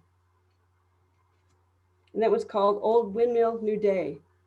That was a watercolor, using those little paintbrushes like I showed you. So he's pretty talented in things he can do, just limited with what he has. So yes, if you have any requests, please email me. He would be happy to draw something, paint something. And do we have your email? Can we put that in the chat? It's correct, Okay. Ken's White, it's KENSWIFE, is it correct? You got it on there correctly? KENSWIFE at Cox, correct, Okay. Thank you so much. Thank you. I have one question that has come up too. Are there ways to contribute to the art supplies for the artists? Since Sam is making those amazing paintbrushes, that's a huge skill, but is there ways to give art supplies, send art supplies? Nope, nothing you can do. They won't receive it. They can't accept, I can't even send a greeting card. You can't send colored paper, you can't send greeting cards, you can send nothing. He has access to buy watercolor paper sometimes. I can't send any supplies. I can send books. I did send a watercolor book that had outline things in it, like forest animals, which were already traced out. But other than that, that's the closest I've come to anything I can send him. Nothing. Sorry. Okay. Well, I know people want to support you, Kathy and Sam, so please check your email. Thank you. Like they say, pen pals would be a great thing for him, so. Yeah, pen pals help a lot. People on the outside that care about you and listen to you. So we will move on to Blue. And Blue is someone that I did time with. And this is actually our first show that we've done together on the outside since we've been released. We had a few shows, I think at least one in particular, where we were both in it on the inside at Columbia River Correctional Institution. But Blue is a Portland artist who works in a wide range of mediums. He was incarcerated for almost 12 years. And Blue, take it away, my friend. Hi, thanks for having me. It's been pretty cool. When Roshni and Lillian contacted me, I just wanted to be a part of it because I love things that support people who have been on the inside. And this has been, even cooler than what I expected. I've loved to hear people share their thoughts and ideas and their voice. I think that's something like Bretta was talking about, that they can incarcerate your body, but not your mind. And I think that's something that each one of us shares. To see Kathy speak and to realize also that my mother had to deal with me, being locked away for all that time, and is a horrible state of affairs. So my heart goes out to you, and everybody who has loved ones on the inside. I think we all kind of experience that in different ways. There's so many things that have come up. I am an artist. I do stuff. I make stuff. And interestingly, I met Roshni through art and social practice. One of the most important things, I think, is people who decide to take time and go into the prison and create an environment where you can make something and be creative and talk about things that are outside of the norm of the prison conversation. So I really valued that a lot at CRCI. And I met my art partner, Michael Stevenson Jr., master artist, Michael Bernard Stevenson Jr., along with Art and Social Practice. So we still work together. We have a RAC grant right now where we are creating a gallery for currently and formerly incarcerated artists in the parole and probation office on 122nd. I also did a series of pieces that will go up in that office. And I think a lot of my art, some in this show, is designed to kind of either change the conversation, start a conversation, or sometimes just to meet a need. Two of the things I put in are just some posters I made for art and social practice events or arts in prison events. Sort of like some of the poems talking about these perceptions of people on the inside, and how they can differ a lot from who we are as people. One of my pieces in this show is called Hardened Convict. It's a sort of American traditional gun, but it's a Nerf gun. That's pretty much how hard I am. But you figure out a way to survive that experience on the inside. You figure out how to sort of maybe operationalize your time. For me, art and learning different skills was how I tried to redeem my time in a positive way. The pieces that I'm making right now for the RAC grant to go in the parole and probation office, they're large acrylic and mixed media pieces covered in resin, and each one has the words from wrongfully incarcerated humans pasted into the pieces. So trying to have something in there that asks some questions, but also is uplifting. Each piece is like about like this inner light that we have within us, the spirit that goes undamaged by the trauma or the incarceration or the experience that we have, the thing that can make us feel broken. It's not true. We're not broken. We're actually whole. We're okay. So that's a lot of what I do with my art. Been really lucky since I got out to do some cool stuff. I got to work with the 555 wage equity campaign. This was Fred Meyer was hiring women at lower wage positions systemically, and the 555 was able to prove this, and they asked me to do a series of images for their campaign, and we actually won, which is absurd. Some of the things that have come up for me tonight, because talking about art seems a little bit weird when we have a little bit heavier stuff, even though art is the mechanism art's the mechanism through which many of us kind of survive the experience, but this is a lot deeper than art. And I guess I want to bring up the Ramos case. This is Oregon and Louisiana were the only states in the US that allowed a non-unanimous jury to convict people of non-capital crimes.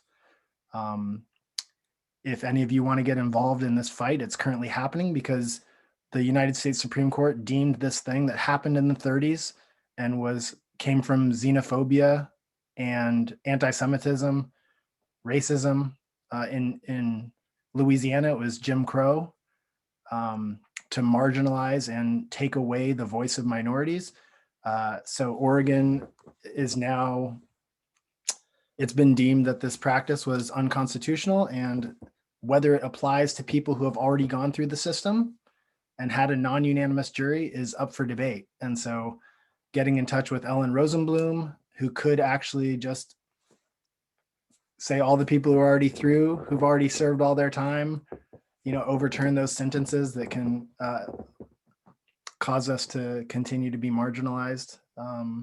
She could do that. So I think the public needs to know that that's a thing. Most people don't even know that you could be convicted with a non-unanimous jury. But really, I think that's important. That's the politics for tonight. For me, I like to make stuff. I like to make stuff out of wood. I like to paint, I like to wood burn, whatever I can do, I do. It's a way that I feel sort of balanced. It's a huge part of my self-expression. On the inside, I got to learn wood burning. I got to learn to work with wood. I did airbrush and acrylic paints. We were lucky here. I didn't have paints in my cell, but I got to work in a creative arts department. And I got to learn some of these skills through, sort of being fortunate enough to get good jobs. And colored pencils were the big thing. And I don't use them as much now, but I did use them for that 555 campaign and just sort of honed my skills with the help of other people. Kirk Charlton is on here. He's going to talk, and he was a friend of mine. We used to sit side by side sometime and just do art and talk about maybe doing art when we got on the outside and figuring out what that might look like.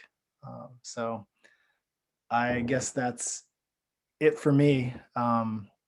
The other piece that I did is called Convict Cakes. It's about waffles that are hardcore, because I saw these guys coming to breakfast looking angry, and I was eating a waffle and I didn't know how they could still be mad.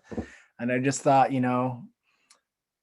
there's all these personas that people put up, these masks that people wear, and it's just like, I'm not into it. I am who I am. So some of those are just humorous things to sort of show that not only the patinas that people put on themselves or dress themselves in can be a little bit bizarre, but also the ones that society puts on us. So, to have a big poster that says arts in prison, sort of could seem like a oxymoron to some people, but that's it. I'm Blue. I'm an artist. That's what I do. Thank you so much, Blue. Thanks. Do we have any questions?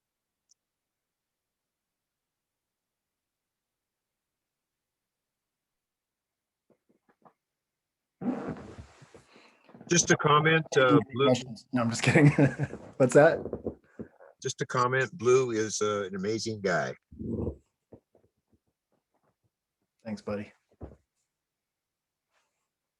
Yes, we will segue from that to Kirk, and to give, and there's also, of course, more information in the chat about Blue and about Kirk. Kirk grew up in Hawaii and New York, and was told that the contrast between the two often show in their art. As a child, they were influenced to create and to use their imagination. They used all mediums, doing portraits, murals, sculpture, caricatures, airbrushing, tattoos, and more. They love to draw. Drawing is the key. They make lots of loose lines and eventually pick one that works for them. They teach art and have also developed an evidence-based program called Art Inside Out. AIO uses art as a vehicle to create a better you. They are the creator of the I Want to Be children's book series, IWB. Their books are diverse, educational, and fun. Their art show called My Personal Experience will be at the Paragon Arts and other galleries soon. They have had an interesting life and have a cautionary story that they use to help others in their AIO program. So, Kirk, take it away. Okay, thanks for allowing me to be here. So art is really important. I mean, I just don't get it. The gal that was talking about her son in Texas, that just you know, I feel for her son, and but not to have art or art supplies and classes just drives me nuts. But yeah, my grandmother, when I was a kid, told me that I drew something for her, and she looked at it and said, "Kirk, this is wonderful." And she said, I'm going to hang it on the refrigerator, and I want you to draw me something else. And I just never stopped drawing after that. So, you know, I was influenced in a positive way to be creative and do art. So I do have a show called My Personal Experience coming up, and it's about, there's 37 drawings of experiences that I had or was a part of when I was in California in the joint, when I was in Oregon at OSP and EOCI and a few other places. And it's nothing's contrived or made up. It's all actual stuff, and it's all pencil work, and it really explains my personal experience and what I went through. So I got 25 years in altogether. And I've really seen the pendulum swing from the penal justice to useful utilitarian justice, I think. And I hope it keeps swinging that way, the kind of the Norway way, I guess, would make a lot of sense, you know, because I believe that what I did to be incarcerated was something that I did, you know, and I feel bad about it. Don't get me wrong. I mean, I feel terrible about it. So, but it's not who I am, you know. I wasn't born to be this evil malefactor that's never going to amount to anything. And so I'm getting kind of a late start on making my life better. But it's really happening. And the art program, the Art Inside Out program that you mentioned, yeah, I created that while I was incarcerated, and it came from me wanting to change, to be a better person, and realizing that I was doing art and always trying to make my art look better at the same time. And then I started seeing these connections and parallels, and just started writing for the program, curriculum, that sort of thing. But we do three things in Art Inside Out. We do art. We have fun exercises where we'll walk like our favorite color, or we'll draw with our eyes closed, that kind of thing. And then I just know that when you're doing art, that it connects you with other parts of your life. I know it for a fact. And it's that connection that counts. I mean, you can teach content in other programs. I mean, they're good programs, but when you're creating, it opens you up to be receptive and retain positive dialogue. So the second thing we do in Art Inside Out is positive dialogue. And then we have a discussion or a dialogue about a positive subject at the end of the class, where we'll talk about kindness, love, patience, trust, respect, and doesn't happen very often in the joint. So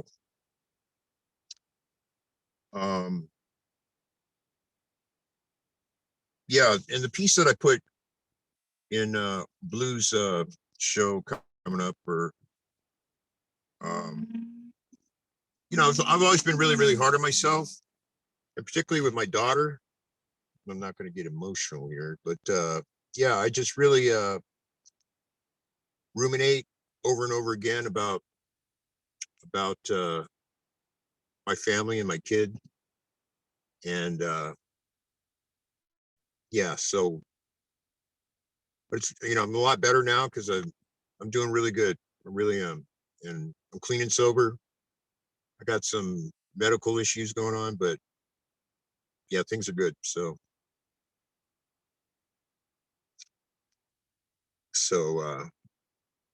yeah, I guess that's it. I got some children's books that are really doing well, that Joshua mentioned, and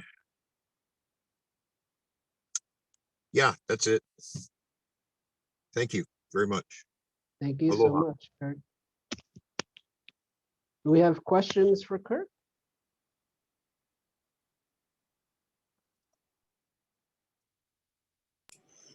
I have a question. Kirk, when does your show open again at Paragon? Well, that's changed quite a few times because of the I don't know if you heard about this COVID thing, but it's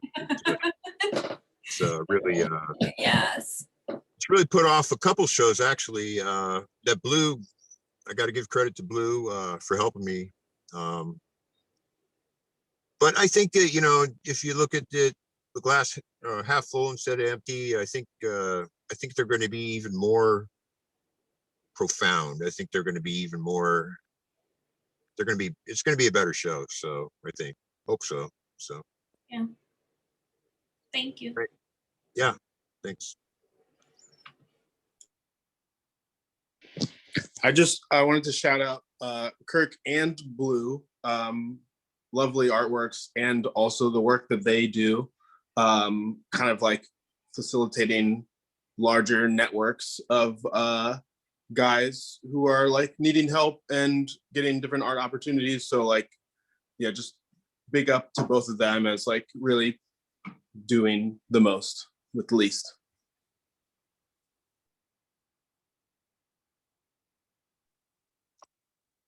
Yes. Absolutely.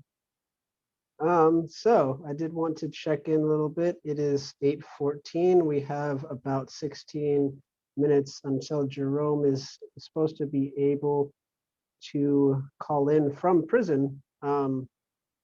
But right now, before we have Anastasia.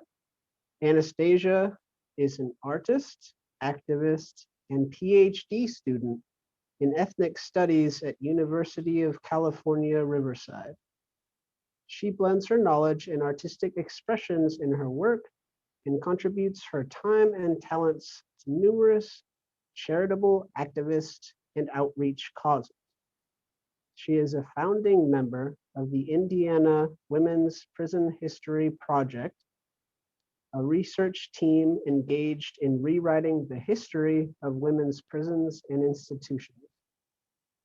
Her area of emphasis is 19th century gender and sexuality, the history of gynecology, obstetrics, medicalization of women's bodies, sex work, epistemic injustice or violence, and trauma.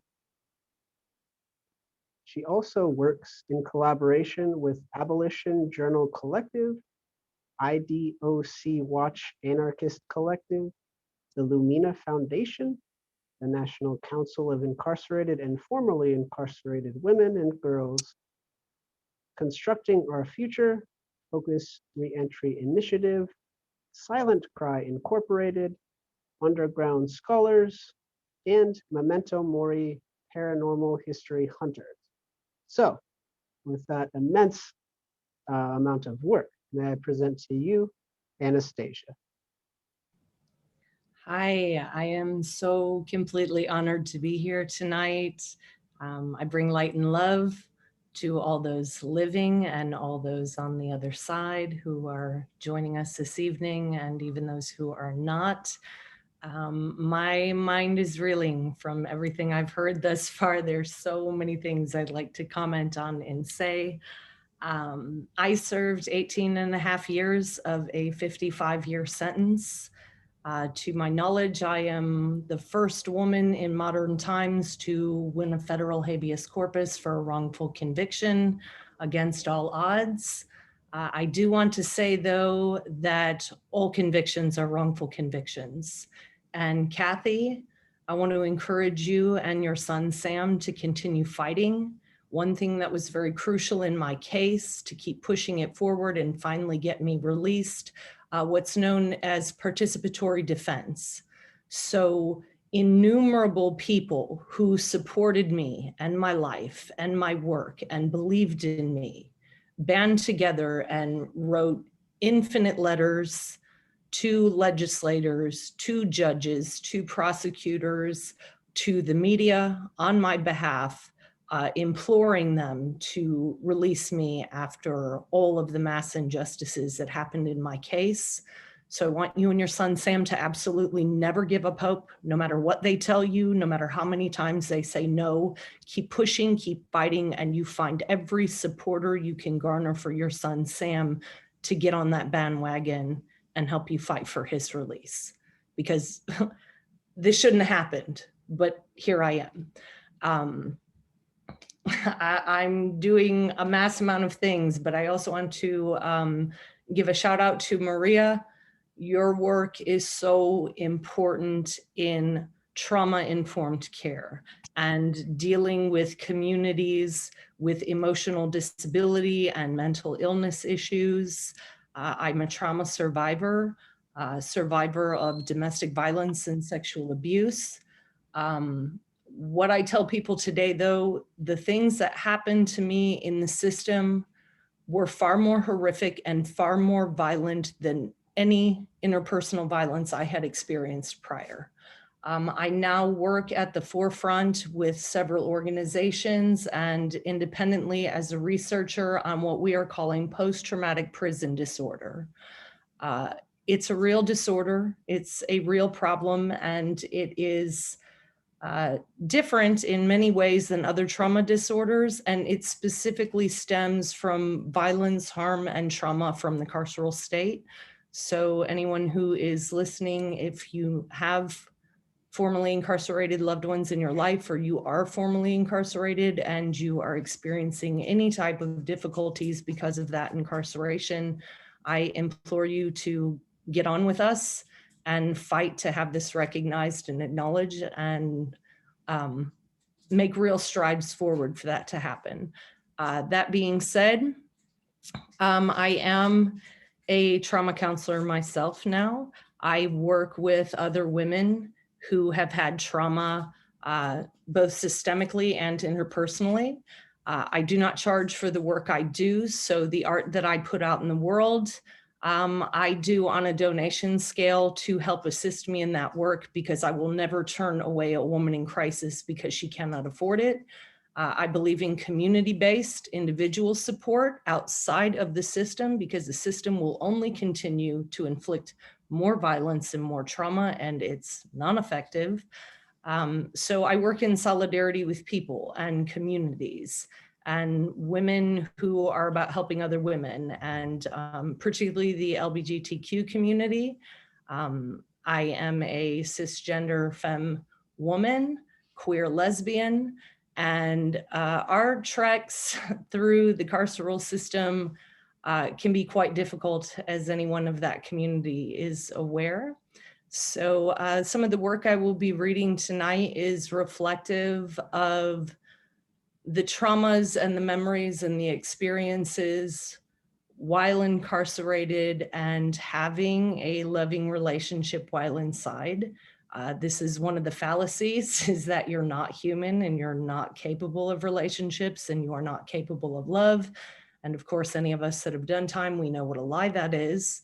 The system will do everything in its power to try to prevent that and tear people apart further, not just us from our family and loved ones in the outside world, but from each other on the inside. So I'm going to read a few of my pieces tonight. Before I do though, there's one more thing I want to say. My paintings that are on the site are titled The Many Faces of We. Those are actual, like, lower level prints of my actual face.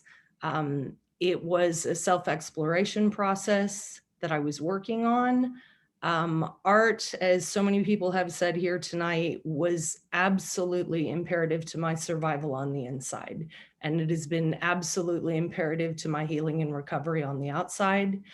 It is one of the key components of recovery work I do with other trauma survivors, be it creative writing, fine arts, performance art, other mediums. So with that being said, I'm going to share a few of my poems with you tonight. And let me take a drink of water and then here we go. First is titled, This Act of Living.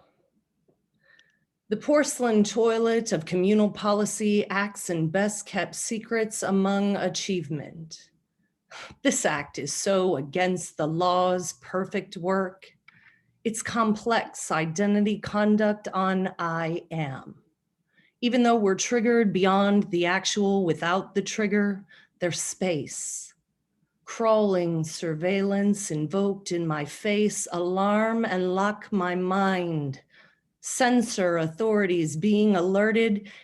It's a nowhere else I'm allowed to go, but a sanctuary to greater threats loom, crawling the grounds like roaches in this panopticon.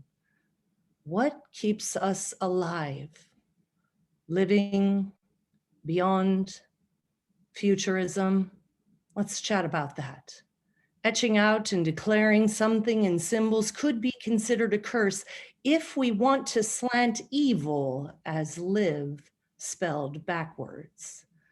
I'm having a flashback of the foreseen, what's yet to come. Couldn't have seen the ways all women and art between articulate are unreal until we think about the reinforced and written. I'm pissed off, by the way.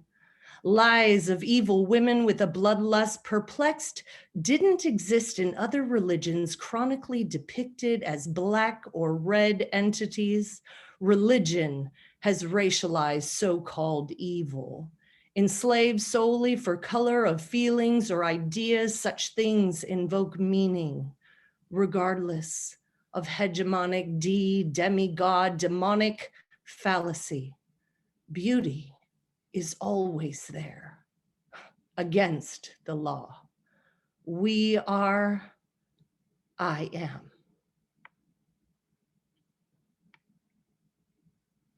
My second piece is entitled, Defiance Equals Freedom. Glued down with every kiss remembered under a tiny solitary tree of confinement, masturbating to altered Bible verses, locking of eyes, private world, part ghost, only then beyond chains. The tree, our only seclusion, isolating us. Everyone could see our invisibility. Freedom and captivity. Defiance equals freedom.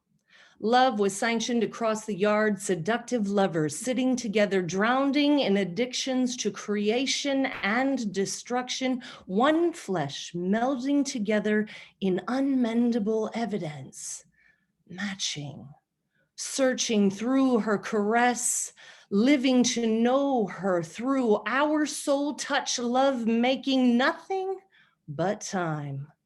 Dip from my pants, deviating between worlds, cell floor, state property branded in the cheeks of her ass, we fumble through free in this forbidden territory, partaking in heat. Cheap tea mixed with lemonade under techno optics, recording proof of our transgressions.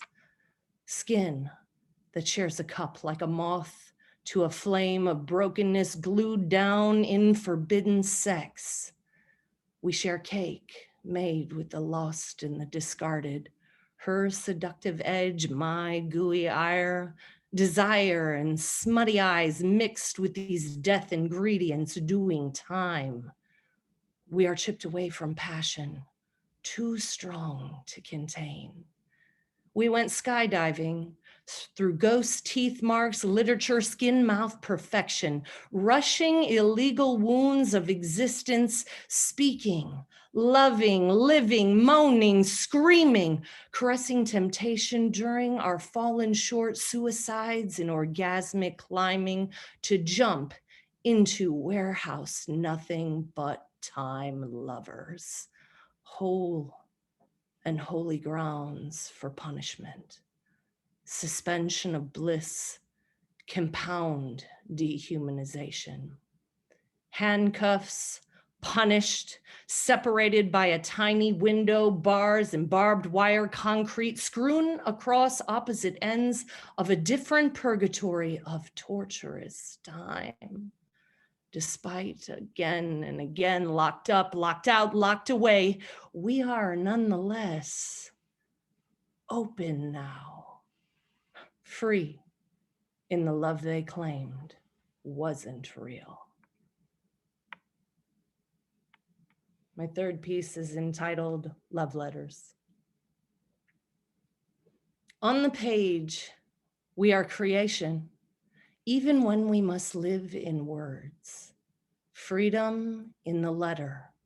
The pieces and parts of us they cannot manifest into 500 miles apart or 5 years apart. We survive encrypted. Sometimes we exist in love by hiding within and between, protected by words. Our lives, our life, surviving the living death of circumstance, our existence and our love, our ultimate grief and pain, we survived through words. Sometimes we exist in love by hiding within and between, protected by words. Words and letters, test of time and circumstance. Holy is our love beyond the death of it all on paper. The unseen is the permanence of us. We are holy time, space, place, experiences, and stolen moments they will never know. Sometimes we exist in love by hiding within and between, protected by words. Speaking a language that cannot be used against us because it is unknown to surveillance. In the letter, we are saying, holy is our us in this life. Holy is the connection we maintained, the flesh and the skeleton and the fleshy meat of our existence, our lifeblood, which is permeable in ink and word. The essence of our soul, body, soul, truth, spirit, a Holy Ghost, human heart, holy. Sometimes we exist in love by hiding within and between, protected by words. We write, we wrote truth. We are words, letters, a holy link that keeps us connected. Our fingers trace the letters on a page where we exist together. The kite is a letter flying across the prison, defying their forced separation. Their boundaries and rules are the words of lies. They turn this sacred practice into a weapon of corruption, evil, making language corrupted or destroyed love, holding captive, separate, apart, without the ability to speak or touch. But when our souls unite in words, letters, we are one. We are whole again. This is the holiest truth we share. We are free in holy communion, communication with whole and holy us in our language that understands. Sometimes we exist in love by hiding within and between, protected by our words to one another. Thank you. Thank you so much, Anastasia. Do we have any questions?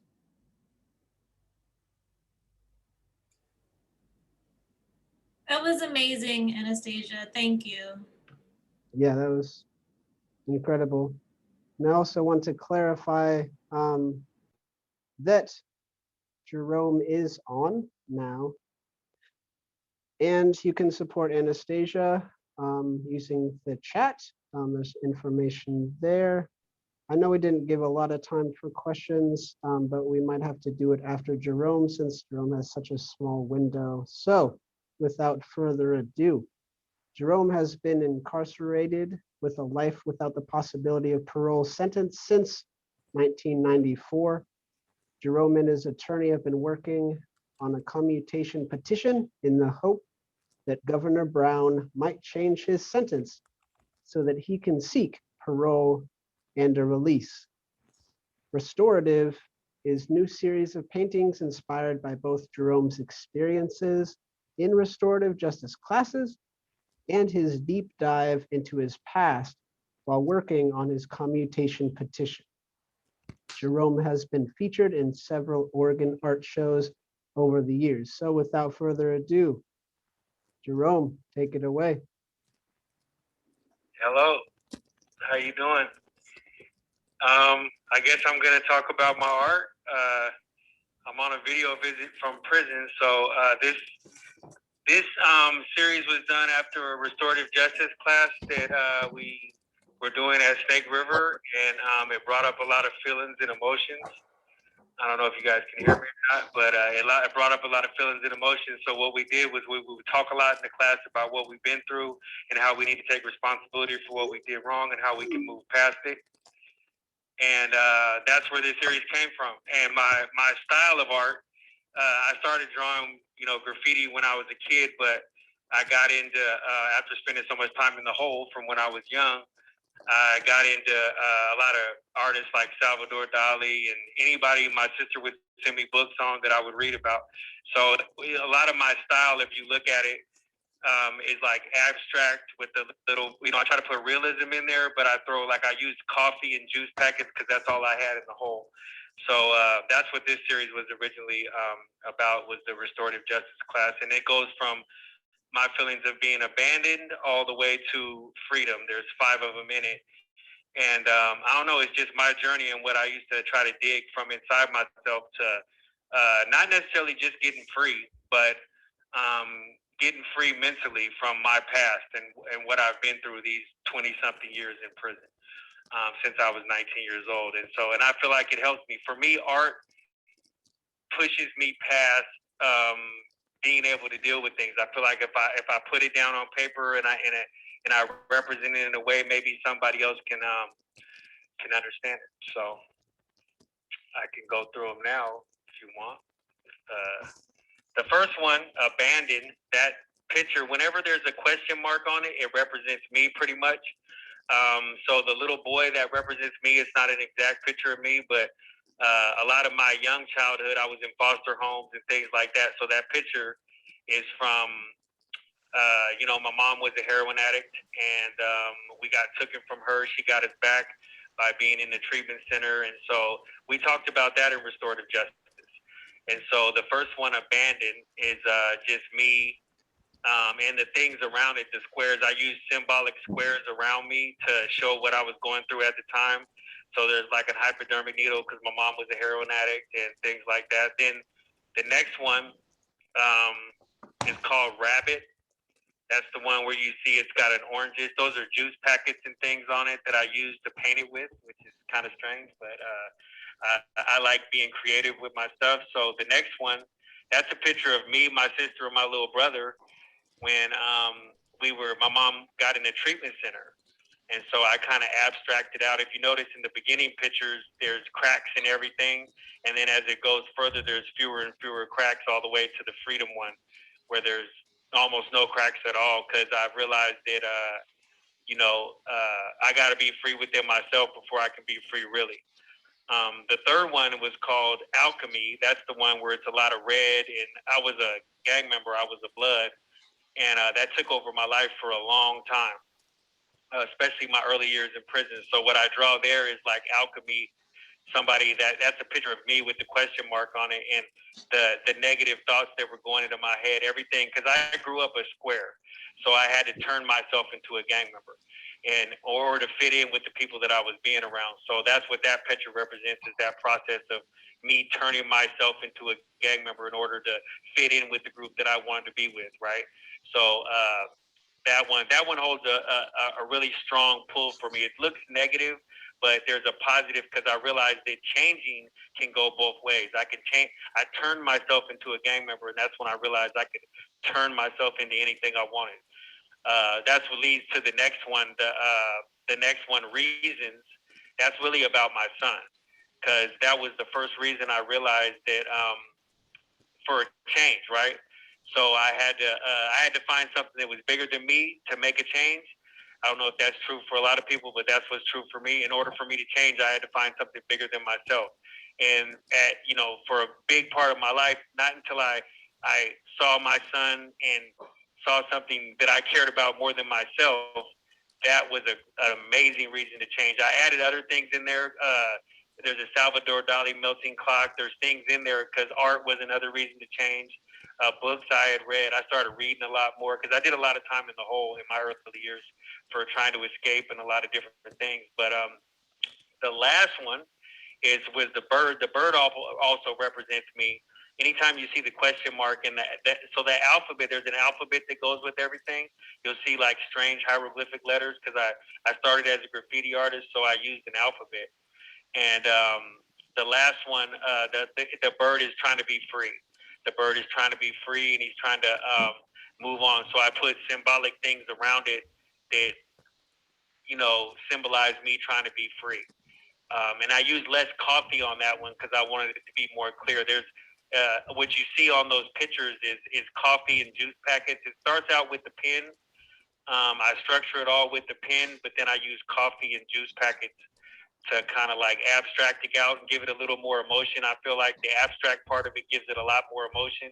It's not just so literal where I'm just drawing a picture. It doesn't feel like art to me until I've added that element to it. And then I put my letters that are, they correspond with the alphabet, but it's like I can say things without using words. So that's really what I meant by the whole thing. It's from the restorative justice class, and I feel like it's my process of growth. When I was done, I could step back and look and say, well, this is the process of me going from abandoned to where I'm free, in my mind, so yeah. And it was my attorney, Benicia Mayhew, she was doing a commutation packet for me at the exact same time this was happening. So I feel like it was all just coming full circle, and it helped me, push it out, make it something real. So that's kind of my explanation.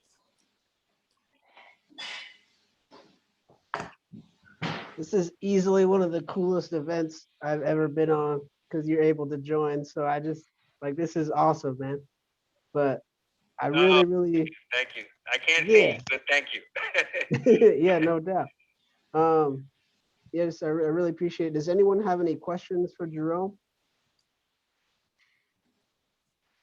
How can we support you right now, Jerome? Contact my attorney, Benicia Mayhew. She could probably tell you better than me, but the best way is that I have a commutation packet in right now, and they're talking about looking at it, but I don't know if you know how that goes or not. But other than that, I want to get deeper into the art world, so I did a few shows, not really based on me, of course, but I hate to say show because it makes it sound like it's my show, but I've been a part of other shows, and I really just want to be an artist. I feel like that's my calling.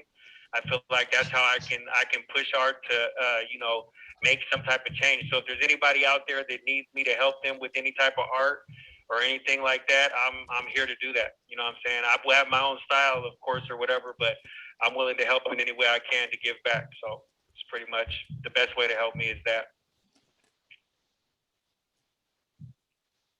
Thank you so much. Any other questions? You are awesome, dude. That art is All phenomenal. right. And we All right. have a little gallery, so maybe we can hang something there. And badass. Thank you All right. for joining us. Thank you. I appreciate it. I appreciate the time. Thank you. Absolutely. Thank you, Jerome, from a formerly incarcerated sister.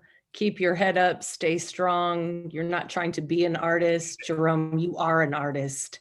Keep doing what you do. Okay, I like that. You're a That sounds great. and we're gonna keep fighting to get Like you that. out on this side of the wall. So Yeah, and All Jerome, right. this is Ebony. Thank you. Congratulations, this is your sister. We love you. Hey, what's up, sis? Good job. What's going on, man? Schedule a video visit. All right. Yeah. I love you, Jerome. All right, I love you. I don't know who that was talking. Yeah, good to see you. Haven't seen you in a long time. Good Your wife. Oh, it's Venetia. No, that was Angelina. Then it was Venetia. Who is that? Angelina, your wife. I can't. Oh, okay. I love you too.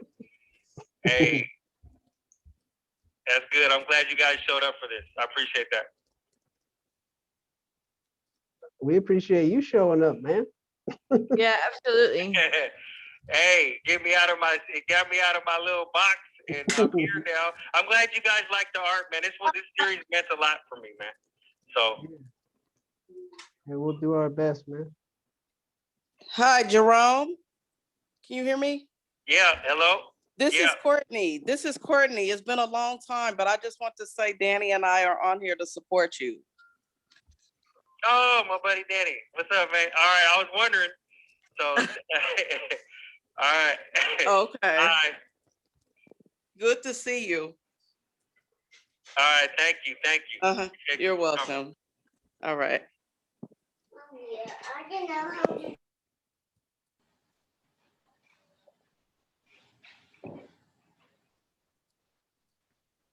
I can't really hear. I don't know if anybody's talking. No, they ain't saying nothing. Your artwork is pretty amazing, Jerome. Thank you Yeah, for it's participating and thanks for being here. You have a lot of talent, a lot of skill. All right, thank you. Appreciate it. Yeah, definitely. All right, man. Well, I'll let you continue that video visit with your son. Okay. All right. Thank you, guys. Thanks, everybody. I guess I'm out. Yeah. Thank you. Thank you.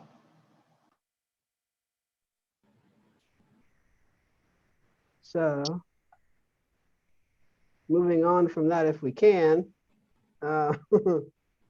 I did want to go back to Anastasia because we didn't allow for a lot of time for questions. So if anyone has any questions for Anastasia as well, that was some powerful poetry and writing. So, just anything about their work, anything about the writing, feel free to ask, unmute yourself or put it in the chat.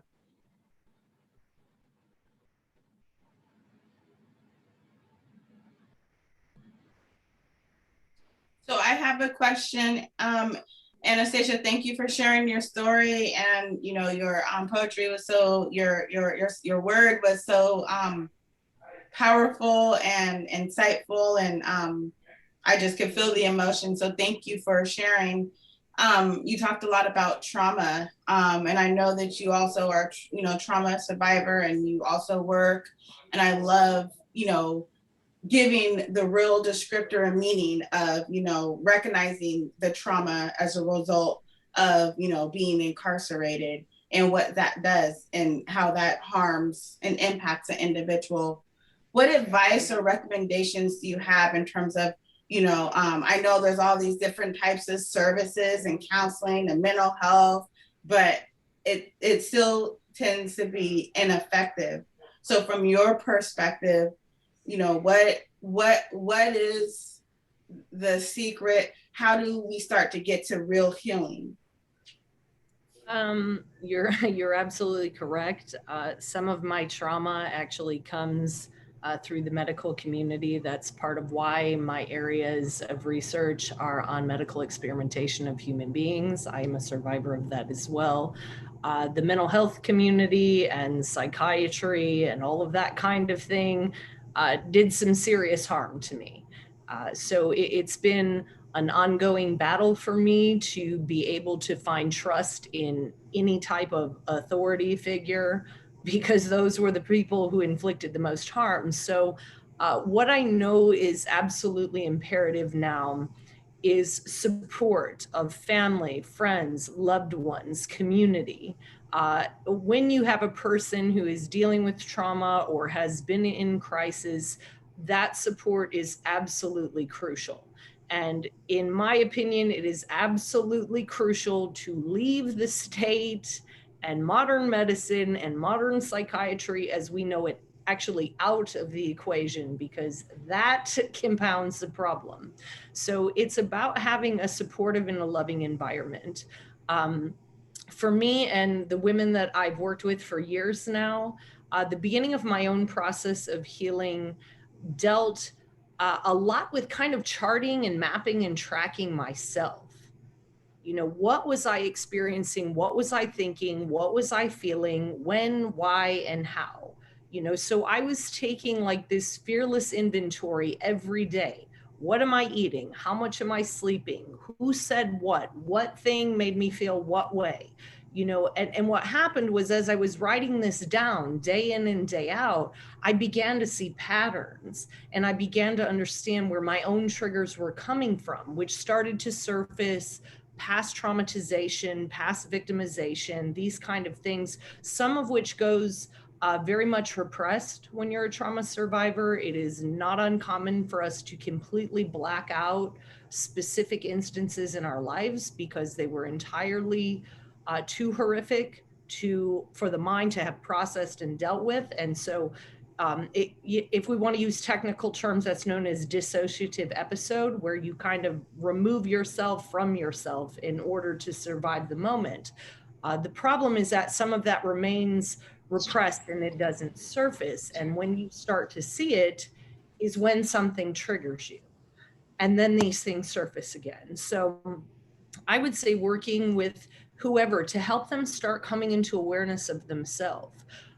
Then beyond that, for me, it was about having outlets to express what was going on within me. I needed a positive, productive, creative outlet. So, you know, I've been an artist my entire life, but I really started funneling that emotion and that past trauma and the things I was dealing with through my artwork, whether it was poetry or playwriting or painting or performance art or expressionism, whatever it was.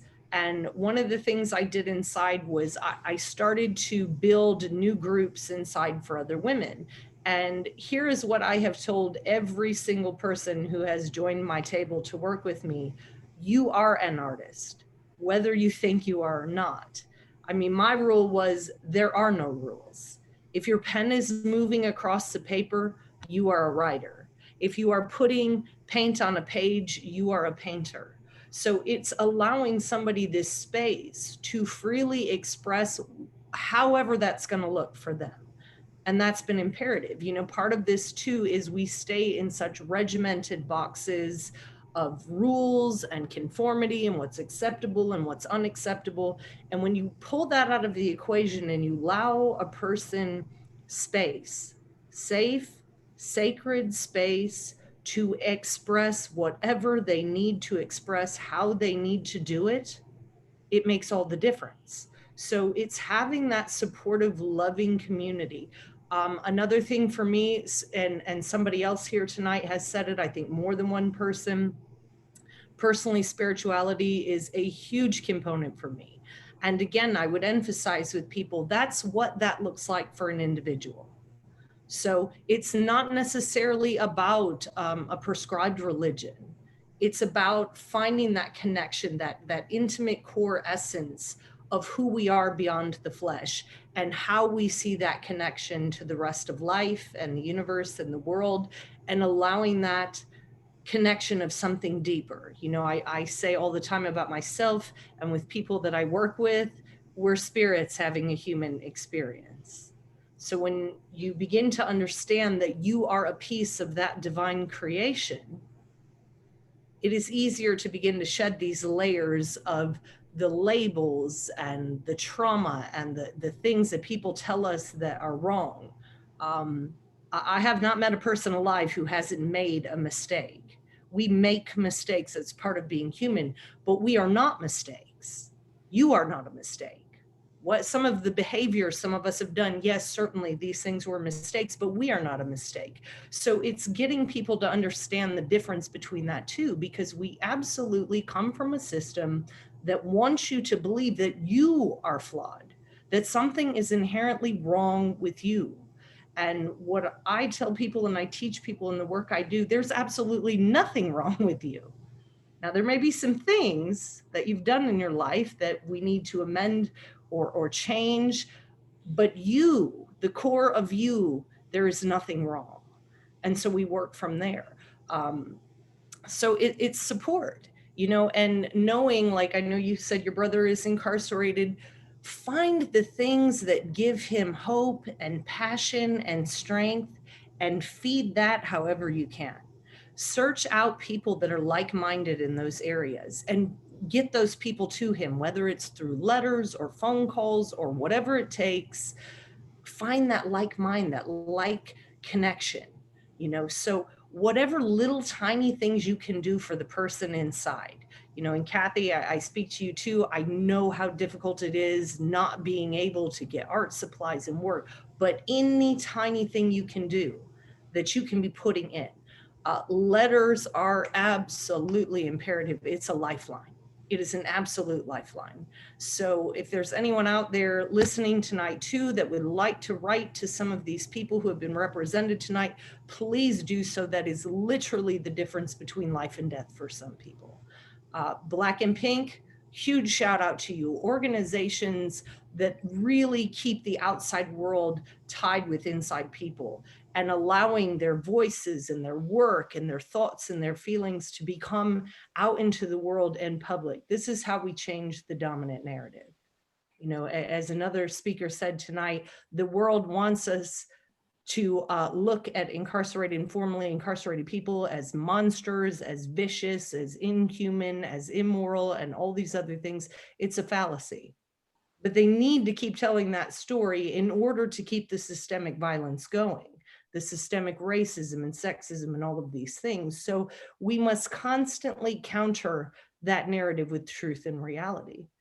So Anastasia, I just briefly want to say thank you for sharing that, you know, and like my brother Jerome, you know, I was actually born, you know, drug affected, had heroin in my system. I'm a licensed clinical social worker. I look like I'm 25, but I'm 44 years old. I'm actually the behavioral health director for Multnomah County, about to be the health department director for Multnomah County. I believe in criminal justice reform, and I am also participating to do my part and leverage my position to make change within the system. I'm going to send everybody my personal email. I want to hear from you, and I'm going to be quiet because it's not about me. So thank you. You're welcome. Thank you so much. And we actually have like 5 minutes left. So Anastasia, if you can be really brief. The first question is, what are your favorite poets or like poet or poets? And if you can be brief, of course, because that's a broad question. And the second will be asked by someone out loud, but if you could just be really quick. Oh goodness, that is so difficult. I'm actually a big fan of older literature. So of course there's plenty of people in modern times, and many of my favorite poets are not people that are known. So, but I love old lit. Emily Dickinson, Poe, Anais Nin, Henry Miller, Langston Hughes. I mean, the older writers seem to be the people I gravitate towards more, even though my style absolutely does not mimic that. Yeah, so if I have to say I have favorites, it's generally in the category of old lit. Oh, I do love Audre Lorde though. That's a little more modern. Big kudos to Audre Lorde. Thank you so much. And Maria, do you want to ask your question really quick as well? Sí, para Anastasia acerca de, ¿solamente trabajas con mujeres? Yes, mostly women, several LGBTQ people, gender nonconforming, trans people too. A few men here and there, but predominantly women. You know, I'm certainly open if there was ever a man or a boy in crisis or need, I'm absolutely open to work with them. As far as the men I've worked with, a lot of times they have been military veterans. What we find is that PTSD and what we're now calling post-traumatic prison disorder is very similar in a lot of ways to what people in military have experienced. So there is a lot of commonality between people who have served time in the military or who are war veterans. So that would be kind of a little bit of my experience working with males. But I do focus more on women, I think, number one, because we are generally the demographic that is completely left out of the equation when it comes to incarceration and former incarceration. Women's needs and women's issues are grossly misrepresented. And so that's why and I am a woman. So, this is part of it too. But I'm certainly not opposed to working with men if there is a man or boy in need. Thank you so much. Sí, mi pregunta, perdón, mi pregunta es porque, bueno, como mencioné lo de mi hijo, él tenía un terapista, pero a veces, muchas de las veces, no hay esa conexión con terapistas que no han pasado por traumas. Para mí hay más conexión como personas como tú o como yo que he pasado por violencia doméstica y trabajo con mujeres de violencia doméstica porque ya las entiendo. Entonces, creo en esto de que es muy favorable una persona que ya pasó por estas situaciones, entender a otras personas. Y ahorita estoy en eso con mi hijo, por mucho que yo me he capacitado porque he tomado entrenamientos para poderlo entender, pero él no me escucha, entonces es más fácil que escuche a otra persona y estoy buscando eso porque pues él ya tiene 23 años y yo tengo día tras día un miedo porque nada más me tienen a mí, yo soy mamá soltera y soy la única en mi familia fuera del país de México, entonces a mí me da un miedo que mis hijos se queden solos y qué va a ser de mi hijo, que es, o sea, necesita mucho apoyo. Entonces, ese es mi pensar y por eso también abogo por la comunidad y por este tipo de situaciones. Gracias. You're welcome. I put in a direct message to you my email. I'm embarrassed to admit it. I do not speak Spanish, but if there is someone who is capable of interpreting for your son, certainly send me an email and we can do phone conversation or whatever. I'm absolutely open to that. Thank you so much, everybody. I just wanted to once again say the website, and it is in the chat. It's https://tinyurl.com// BUY by dash where we are still here. And that is once again also in the chat. Thank you to APANO in particular. Thank you to All Rise Magazine. Thank you to Rosewood Initiative, Liberation Literacy, Black and Pink PDX, the Black community of Portland, and Unite Oregon also as well. I just really appreciate everyone being here. The website is up. You can look at your leisure. Yeah, just thank you so much.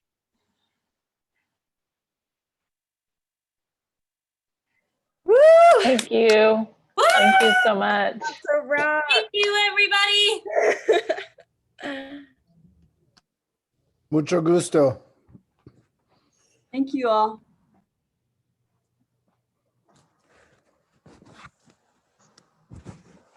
A big thank you to all the organizers, Joshua, Lillian, Kaya, Breto, worked so hard. So thank you everybody for participating and you'll get the recording soon.